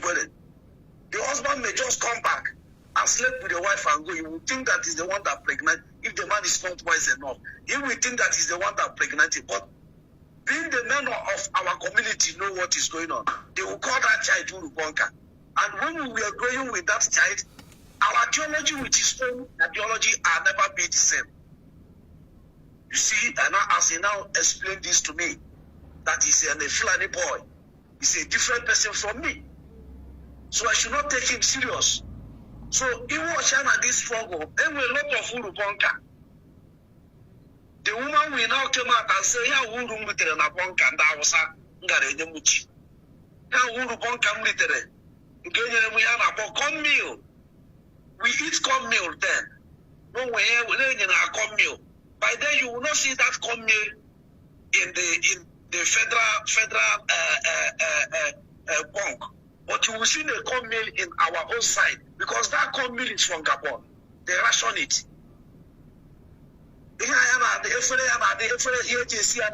Aluminium, with small like a frying pan, with small hand like frying pan. Ration trade. So most of these people you are seeing today are Urubonka. And blood is thicker than water. Blood smells. I will stop here so far so that other people will make their call. Thank you so much. A lot of Urubonka. Thank you so much. Thank you, brother. He sounds like a very old. I wouldn't call him a very old because he seems he saw the world away from the voice. It's not a young man that is talking to me. It's a father and a very adult man at that nature. Of course, what we are saying here is a Nigerian logo about Ghana now. They need for Ndibo a look for a way to support IPOB because that's the only thing for on now. All the national and Zoo succeed the destroyer IPOB taking Himi and with the state Nigeria they now. Here I be one place where na Igbo G settle on the Fulani for disintegration of Nigeria because in the Fulani again for settlement. Nigeria na chikewa. So him na bambo ya na please call and tell us your name and where you're calling from. Very, very brief, please, if you can, please. I'm trying to go now, please. Mazi, thank you for your call. Mazi, I'm just short. I'm a Biankenke. You see, this issue of this guy on YG, his topic this evening. I'm both for the women, as most especially from somebody like you. Come bang you more oje on adim ka most of us are otabero yeneme here. Eventi ndị mmadụ ka ọ na-aghọrị due to na-enyi ma contract a lot of fake account, computer generating accounts. Na-retweet ya ihe ọ na-eme. Yes. Ndị ọ na-aghọrị this thing na-awụda anyị nwawu IPOB mana ndị Igbo like that is why we're exposing him now. It's not that I have any pleasure. For me, I would say that this guy, does not exist. But due to Ndebany and the militarization now, nowhere. You go this role on Akbo, Nandi role on Akbo phone. Here, since the kidnapping of Onyen Dumas and Nnamdi Kanu and this criminal now, they create this a means for Nigerian state military to come to our land now, because without somebody acting funny, no love, military will not have a reason. Nigerian government will not have a reason to deploy their military almost every. In fact, that's all we do. Everywhere, everybody no loss. Anambra ota, these people do our city. So Olendia ekperimane kusini ebu on there na social media nebu because OG na blackmail Ndigbo before the world that Ndigbo are troublemakers. Oh hey this guy name and oh hey many Nigerian government deploy your military to Alibo. Than whatever that is happening. Edisro get to Mazi, I'm not trying to here now. I'm talking in general now. Nigeria na cheese the one she now here. And all Nasna Mazi Nnamdi Kanu Kunsi Niachro Kalibo de come. Anyagara Nigeria Oto Shine now. We would have not seen what is happening in Nigeria now the way it's happening. I got a hip here on Nigeria. And now, I got a hip here on Ndibani. And now, these people now, what Nigeria actually is now, the Fulanis are working very hard now. Kamana Mage, Ura, Ebe, and Jesus Lord, because Nigeria is there, the Fulani guy lose. I want Ebe Hagajan. So they have to, I got told their bag. So, Ndeba need to be careful now. And don't let you destroy your IPOB, destroy your ES10. So that now, on anybody, no organization that will stand for Ndigbo, even Nigeria is actually the one head got Ndigbo. I won't be Nigeria Zeze, Kaga Bidezi, Lenega Urania minister now, Lenega Urani, on the Haneza Kigabo, Azuchana Lazubi child here and there. Call this governor also now, Kandiga Potani, they say, okay, let's unite Igbo race or Biafran people. On the Ole Kagemi. So the only organization the viable now, the world knows that they can work with it if Nigeria may or image now is IPOB, and that is why the enemy is focusing on IPOB and its leadership. Can destroy the administration in place for these people, because he can meet anybody now. Go on one side now. He can meet go and meet anybody now or any official person now that you need them to help you in Biafra land. Hagaju ole NGO Hagejibia. Which NGO? Which NGO if not IPOB? Do you get my point? That is the reason why we are trying to explain to our people. Can they buy the time I know now? The time I know. Our people need to know that it's only IPOB. So there's no other ways. And the man said Nnamdi Kanu Kumake. Correct. Which yes. Pay interest. If pay attention, follow that Twitter space and they are hold this guy charge operation. You can now water that na ono bundia negotiation that always you IPOB leader. I won't necessarily say that. I won't necessarily say that, because what I can say to what you're saying, to the effect of what you're saying, is that some of them still look like they have a soft spot for him. They are not seeing him as IPOB leader. That's exactly where I'm coming. The pay attention to details. How now work? So here I want IPOB. That means here with this so-called the lecturers now never interest na IPOB name all this while. In my way, how we makana how Twitter this guy. How for that na 2,000 people retweet. That gave them the impression that now these guys were followers. So in here the remake is not actually against us because all from these other lectures, the outside of what we are doing to tarnish our image. Just pay attention, again. If that now those people were Kenyawa, now we are with the IPOB leader. Just pay attention. But some of them, Julia, I only watch the Hana, some of them, Julia, that you claim that you have destroyed IPOB, have destroyed ESN, you have destroyed. So which organization are you talking about now? You are leading. So he cannot claim that in your YPOB now. He can't claim that you YPOB when you have come to the public and said that IPOB have been destroyed, ESN has been destroyed, they are criminals. So what that is the where we nailed the guy. If not the effort the IPOB leadership and the media warriors put in place. This is where we separated the Ekperima. That is why IPOB were able to survive before the world, because all the Ekperima here discovers this, only a member of IPOB. They would have stopped both our accounts and became a local account everywhere, because what Ekperima is doing is detrimental to the Ndibo and also to against the UN Constitution. Now he claimed that he's doing self-referendum. Now, can't be much self-referendum money. Where are they now? Where are they? He will declare Biafra. You always find something to fantasize and engage our people. So I know we have rescued massive a lot of people in the last few months now that we are informing our people, because Amamna time is a great healer. With this time, can they buy little time? Can they buy? That is why they are able to confront him. With this time, Kejina, what has in this guy is a fake.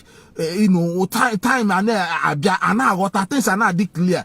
No what I hear men in Nigeria. That na India can they ban happy ma here Nigeria na suffer today, ma their naira diminishing and everything. Imagine no Libo can walk out to this guy now na managing subside there. The tension this guy created all over the place in Alibo. By now, one with also Nigeria now. Mabo na me mega invade Alibo. You want idea? With the military now, the amount of military now, it in Alibo. No invasion ka bega here. Imagine. Or something somebody pass any and ka bande banye toto. Because no chigo everywhere. Even communities, as communities, a lot of communities are bacha goes on the military was in that place. So imagine here war military are in a strategic place. Ne chesi Kamboga isuzi. Even though na Biafra gala, but I get bunde by go gala there by need. I get destroy a lot of things. Because this guy have brought the war into our domot. All Patagon Jami and the one in Nigeria because without somebody acting funny in all, Nigeria cannot deploy their military. The world will not allow Nigeria. They will ask them, what is your military doing in a civilian area? What is happening there? But in Nigeria now reply here. Now been at the House of Senate. Now you see one guy in Finland. Now cause a problem on the Buddha soldier. Now he soldier hanging on a libo. One guy so they were just using that to paint and give the world the reason why they deployed military and police on the streets of Biafra land and they are molesting people every blessed day. Why the kidnapping is still going on? Mazi, one of my the world in the the world. The world in the book where interest, I gave interest. Mazi, have interest in all your line, have interest in all your line, have interest in all your line, have interest in our resources, and they want to destroy. But that is why we want to inform our people the danger that is on the horizon now. That is the reason why that we are letting them know that here we infiltrate or batrani to divert to reduce the strength of IPOB or at the speed IPOB was operating on with Mazi Nnamdi Kanu at the time. Exactly. And they had he watch any fundraising now. He watch a fundraising now. The guy etigo sawane, but only fundraising echile now. Mramado lega ndibo lega putani now because this guy have upset our people. Gemonti. job and job, and yeah, we are now psychological operation. Exactly. That is the point. How the mindset of humanity in the body, Marabaga directly, and it touched when you joke, it touched us very well. Oh, he tried IPOB because people are what are. People are what are. Oh, you more people. Oh, kita ipuzen kita noa from IPOB. Yeah, he talked before about IPOB. Then why must you let these people demoralize you? Why? That is the reason why we are coming here to just to talk to our people. That is why we are coming here to let them know. Video meeting. I'm telling you, if kita noa, yeah, he for about IPOB. This Nigerian government recruits any man with doom and to demoralize you. To demoralize, that's the word. That's the right word. To demoralize, yes. Exactly, and that will affect. But thank goodness me, some people even government one secret again. I'm a body shape as if never in your make. Even if make a no man or sit at home. Even if engineered by the politicians. Yeah, what would they appoint? Yes.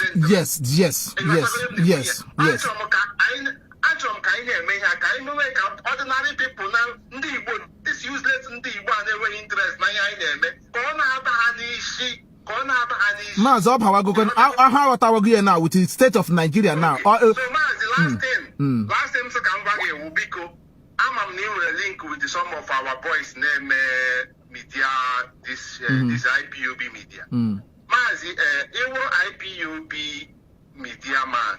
Your job will actually to promote IPOB first, to protect IPOB second, to project IPOB to redirect or condition the people IPOB now who do to come to the public and then criticize the leadership. And when you get a leadership, on your way on now, they now have one year on social media or they now 1 year on social or doesn't mean that now. On the name Pico, and what you get sharp to know this from for this. I think I have from here. I need let me through here. Here I make up an hour on Tonkery, or in the court, or in Happy, also so in Uche.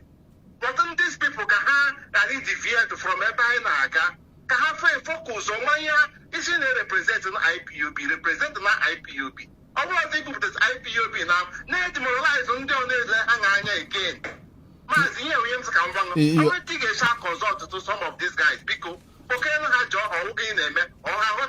frustration. I get you, man. I thank you very much. Thank you so much, my brother. Thank you. I really appreciate that. I got your message, and I will make sure that this message get to them.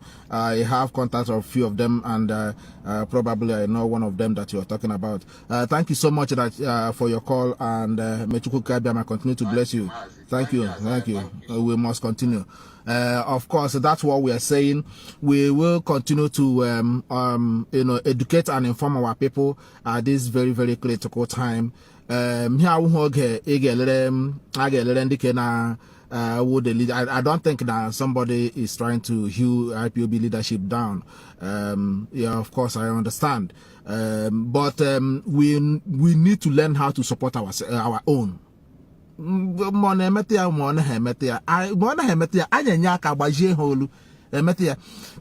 that is how other people do. Now, come some of the things now, any country now, let's say Negra South Africa, let me say Burkina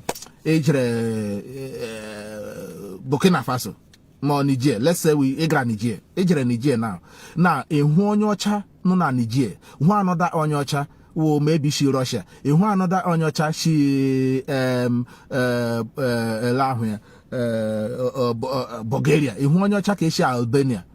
Once call her, Ochaha, Han Channel and Niger. I am telling you, they will work as one. One can make attack of 1 year sabotage the other person. Despite that, how would different race, she different places, but Ochaha, they will protect it. And they can deflate name. So here Hindi Igbo lakre. That is why Mazi Nnamdi Kanu general not suffer. Even at the state Nigeria now. Akwandi Yoruba walk wala popiti Igbo now walk allow here this guy will show after the other day the charge yale. But in the Igbo politicians no in a politics blind politics where munnegnere in a politics even though na Mazi Nnamdi Kanu mete why not he save go there popota go there e wreze nwa yo ba meeting ime obi we ase nwokem lekwa be giri na emeta ge lekwa ihe ndi mere na emeta ge Kieki geshide we bi de were na blame we anketi ko nure ba while and the Fulani their target the enemy their target is the man that your brother hin ikporo achi isi no meta ge ndị enemy choro ya ke ala ya ni no na ha emete ndị enemy choro mana ihe ọ na emekuta ha. That is what we are telling in the Igbo na ewere a fake man ji present ya runu yila aliozi our youth out ya lio out ye set her up with Nigerian military agadi agbakro because as na ndị awu ihe ọ na-eme we akpọpụta ha say these are former IPOB ESN, so these are former IPOB ESN lekwo na ha potla so he filolo na ha na work echile he ga anuze na egbolo onye ka mekwe ihe ihu na agara ebe ọzọ abosuru dia camp akpa IPOB while ekperima wonye fotara here all the time say put camp everywhere. I want camp everywhere. How can you be making such utterances on social media? I want camp everywhere. Our youth total lure out. If youth never want information, data no news. And when anything a hammer, I check now everything on our Biafra. This boy all those young, vibrant youth go. I want to die. About today. Ndige defended the land. Me property. I go Nigerian here. Lekwe camp Ebahano make kidnapping. I got the American vet. I body ko everything. Ndo for akpotra I go throw him to jail or hapo ha chefu that place. Oh heck mama. Kidnapping. Somebody were Fulani descent, a Fulani blood born by Fulani. This is a township Fulani, not a bush one. A township Fulani. No side. You go grandibo. No kwa netre to kwandibo neli. Ko wala brandi joya ju. Ya guyo kuojo trade nya neli. Silinde banya na ha agota. Also the word na ya ga mebo the stringent measure. Hang on a second. We sent a stringent measure on Igbo people for what reason? What is that? What does that mean? When you said the one I get moon now, I get moon this time, we will adopt the stringent measure. So they don't now who's the whole Igbo land now demilitarized. So our own stringent measure. Yila go na aba water na aba and Nigeria. So ndika na ha na elebe hashi. All this military na street everywhere. Ole bahashi avoid onye no ụlọ na-akọwa that na ahụ ebe ozu onye military gbọtọ n'ala Igbo na their checkpoint ole but Nigerian news and their military command no praise so to give the impression so can who the reason eji deploy military na line and now rob onye wala blind. This is where I'm going to leave it. The position of IPOB leadership and where we are now is to go and don't let the activities of this guy, which you will to put sour into our fundraising, into our means of sending, collecting money to protect Igbo land. Now the work of the enemy is to destroy Igbo land, remove IPOB, and the job accomplished. Remove IPOB. Na Mazi Nnamdi Kanu hedge go di already. He feel na hakaji. So, but in how work everything to destroy IPOB leadership and the IPOB on ground. Then the Nigeria is here now. One part of Nigeria, Igbo, just settle the Fulani. Because Nigeria is going now. All here we are the game. But remove because all IPOB and the ESN got challenge such nonsense. You can't use Igbo. You just settle on the Fulani. That is why the governors offered him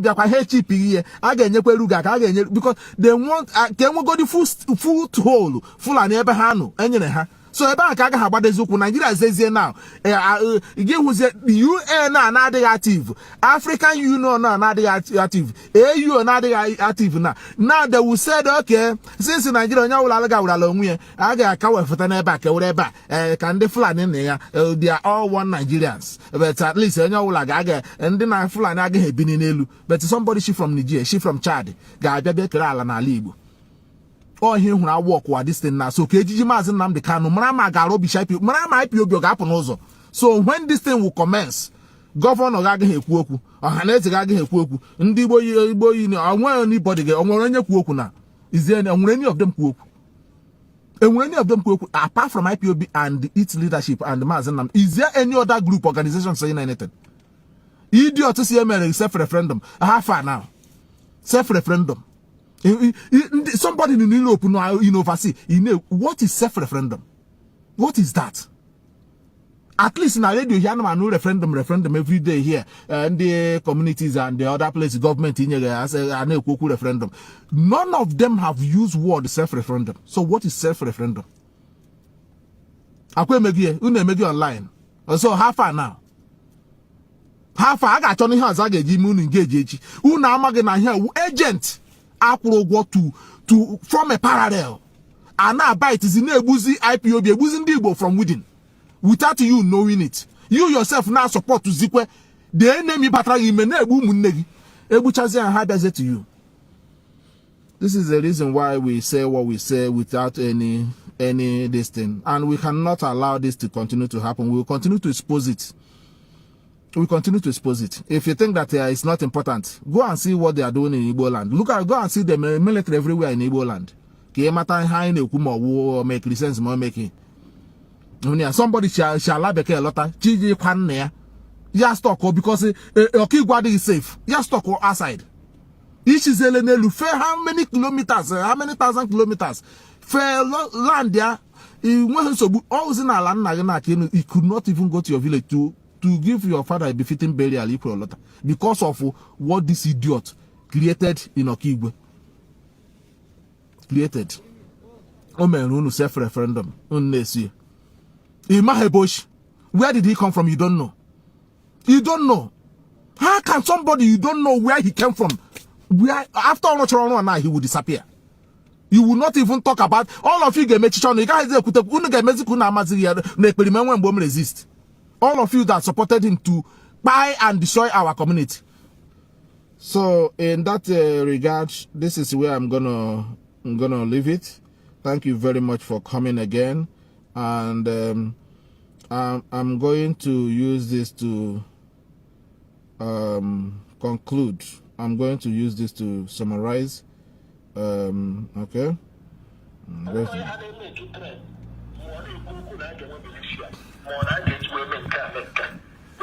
if you are saying this, nobody in the UN will listen to you. I believe that they will rather me if I get you and back here on these things. How many diplomatic efforts can I form when they take him when the Biafra government in exile beyond Nigeria to say this is how we are going about this? Because people in the world know. Nobody knows about the situation in the South. It is not a global news. The killing in our Plateau State has gathered more global attention than the situation in the South for 3 years now. The data is there. So, one matter, we should look at the cost. The cost to the agitation and the cost to Nigeria.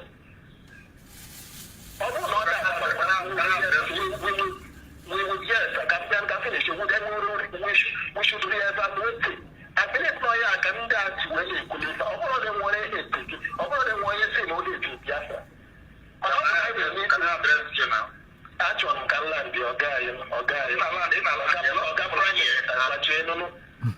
I'm making my submission. You have been silent. I'm just making some of the points that you've made. You understand? So, there is a need for us to evaluate this thing because the cost, let's count the cost. It is not helpful to us as the people. If you're a bit honest, you know. Because you can go ahead and respond. Anna say Buko to a criminal, somebody that you don't know where he came from. Ina say Buko to someone that you don't know where he came from. You don't know that he's enemy. A decoy from the enemy to destroy Alibo, to destroy you.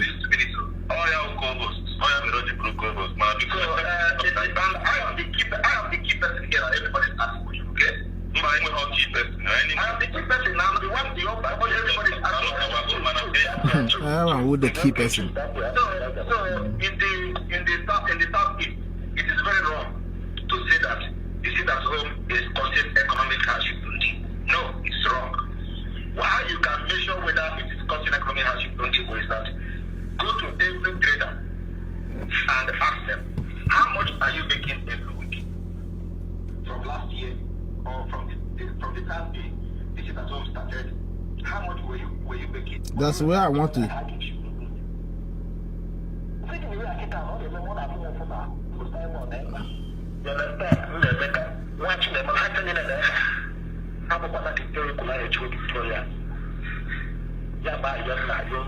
Listen what they are telling him.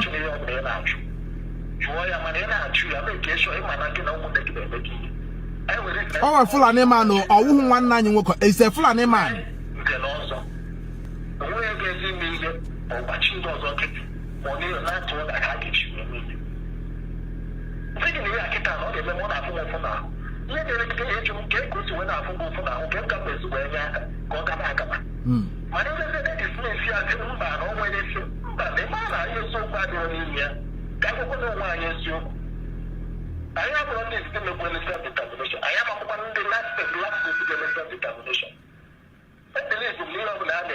You need to look out for other people's experiences. Hey! Yeah, they do go need weapon. Now you're a Fulani boy. Good and fine. I'm doing it in my own capacity. Don't know what I'm going to do tomorrow. And my job, I'm going to tell you, is to still run them money. But we need peace and harmony in the Southeast. How can some? Maka one day we can tell you why I don't now you're the kita. We can one day. My own way to get like I used to run the money maybe you take a one guy to buy. It's take a one guy. So let's learn to listen and respect people. So they can now you're going to Chinese in the next Biafra will be Nigerian. Thank you very much. Go ahead. Yeah, go ahead.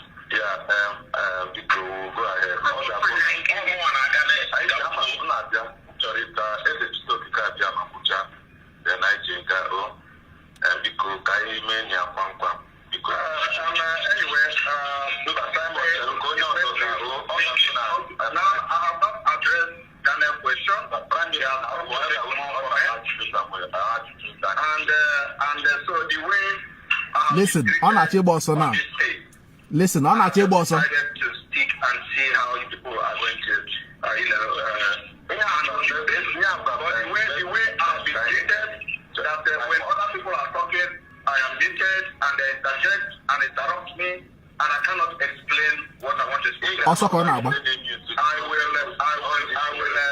please. You can continue. It made my ball also. Your PM, your PM, also call out. Agent, a Fulani agent. How about also? He can't say in the midst of Ndibo now. Opola. Opo. Opo. If that is how they worship you, I don't give a damn about you. Too little, too late. Whether you give a damn about him. You can leave. When I'm going to do a question, okay, that's fine. Opola. That is it. Your PM. The PM. Opola, he abandoned them. He ran away because he's a Fulani man. He can't be in the midst of two blood Igbo brothers. He can't be there. That is it. So on that note, I'm going to just leave it here. Thank you very much for coming around. It's a very long one. It's a very long program. There's one thing I just wanted to show here.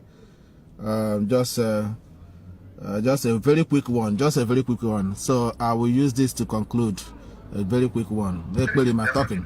These are people without vision. People that doesn't know their left and their right. No, no, more Kundibo. Also, you don't know your left and your right. Shooting animals in the name of chasing Fulani. We are not chasing any ethnic group from our land. I have made it very clear. If you go after ethnic group, you become a terrorist. We are not going after ethnic groups. We are going after the terrorist army, police, and every Nigerian. The police are not there. Are you not seeing police checkpoints? Because once you go after them, you have uprooted the people in the bush. If you go after ethnic group in the name of Fati Fulani, you are a terrorist. This is the international law that many idiots don't know. If you go after Fulani in the forest in the name of fighting terrorism. Is Nigerian militaries are not in the checkpoint everywhere in Igbo land. He said that he shouldn't go for the kidnappers and those who are using cows and destroy our land. That he should go for military, Nigerian military. So is Nigerian military not on the street of Biafra land? If an agent he want to leave those ones no anymore, hakahana e destroy our Igbo. Then is a gakwani na ka was no nozo, not a village. An agent, completely confusion. Now let me just say, you know, there is one more, and then I will just use this one to fly away. Let me just, where is it? Where is it? You know, I wanna play this. Just 1 second. This one. Now listen. Ekperima. Is 138 days. Biafra will be restored in 2023. This movement will restore Biafra in 2023. God and mark my word. And I have always told you people, I know the day Biafra will come. Biafra that was did not declare since 1999. I'm going to declare it between 2022 and 2023. The Biafra that it could not get from 1967 is this Amonekwa that is going to declare it between 2022 and 2023. All of you are just very idiotic. They know that there's nothing. That all the so which Biafra is he talking about? Which Biafra government in Ezra is he talking? A agent. I know Aguno quite go no fact and figures. Our voice say so which Biafra is he talking about now? Which is Biafra self-referendum is he talking about? How to destroy Ali Igbo, to invade it. Can you destroy then is a also of to know on the ground. All time was the military now in the strategic places now in Ali Igbo. Everywhere. Anambra Enugu Imo State, Abia, everywhere. Hanu in a strategic nature. No for villages Igbo lost on them in that place. Nature Kebu opium. No where Biafra ala na aga ememi lagod in the ebany. Because you allow a Fulani boy that you don't know where he come from, you don't know his village, you don't know his father's name, you don't know, you just answer Ekpa. You don't know where this guy come from. He manipulated in Igbo like this. Hano here, ne beg here. Buko, where did he come from? They didn't even ask him. Who is your father? How did he come to exist for Igbo? A fool Unu. Now Nigeria is about to collapse. So I was just settle in the Fulani because we had to go everywhere. Thank you very much for listening, and we will see you some other time. If you haven't listened to this, watch it again. It's a very explosive, it's a very educative one, and I will see you some other time. Thank you very much, and I have to go. Okay, thank you, and have a very nice weekend. And the Mexico Caribbean continue to protect our leader, protect our ESN, and also protect IPOB family members everywhere you find yourself. It's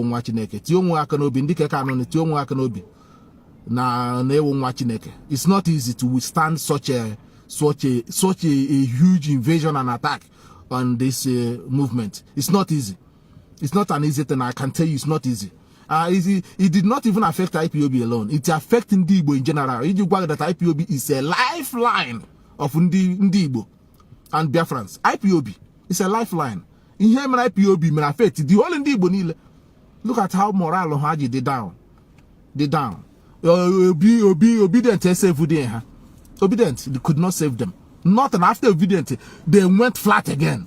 obedient. The same IPOB have stood the whole test of time with all this invasion and the massive attack. Nigeria be put ego to destroy IPOB because Ham and all the only backbone, the only remaining last line of defense of Ndibo. And then Basilica Mechi, before he joined the ancestors, he told Ndibo, do not let IPOB die. That any day this thing happen, you people will remain a slave forever. And I pray to Chukwu Kikabiama, I pray earnestly, see, let IPOB not collapse. Because that will be the beginning and the end of Igbo race. For good. What I mean, my brother, man, it will, when he get better, I get Islamic, I get everything Islam, na Igbo, and they won't hold on. Nobody got after challenge. I'm going to after challenge. You got no Hausa, you got no Arabic, you got no America. Say, what flag in the Arabic, you don't know. I want anything. The only organization challenging this invasion of, army of Fulani terrorists. It's only IPOB that is stopping and waging the war against them. Thank you very much for coming around again. May Chukwu Kabiyama bless you and have a lovely, safe weekend. Thank you so much.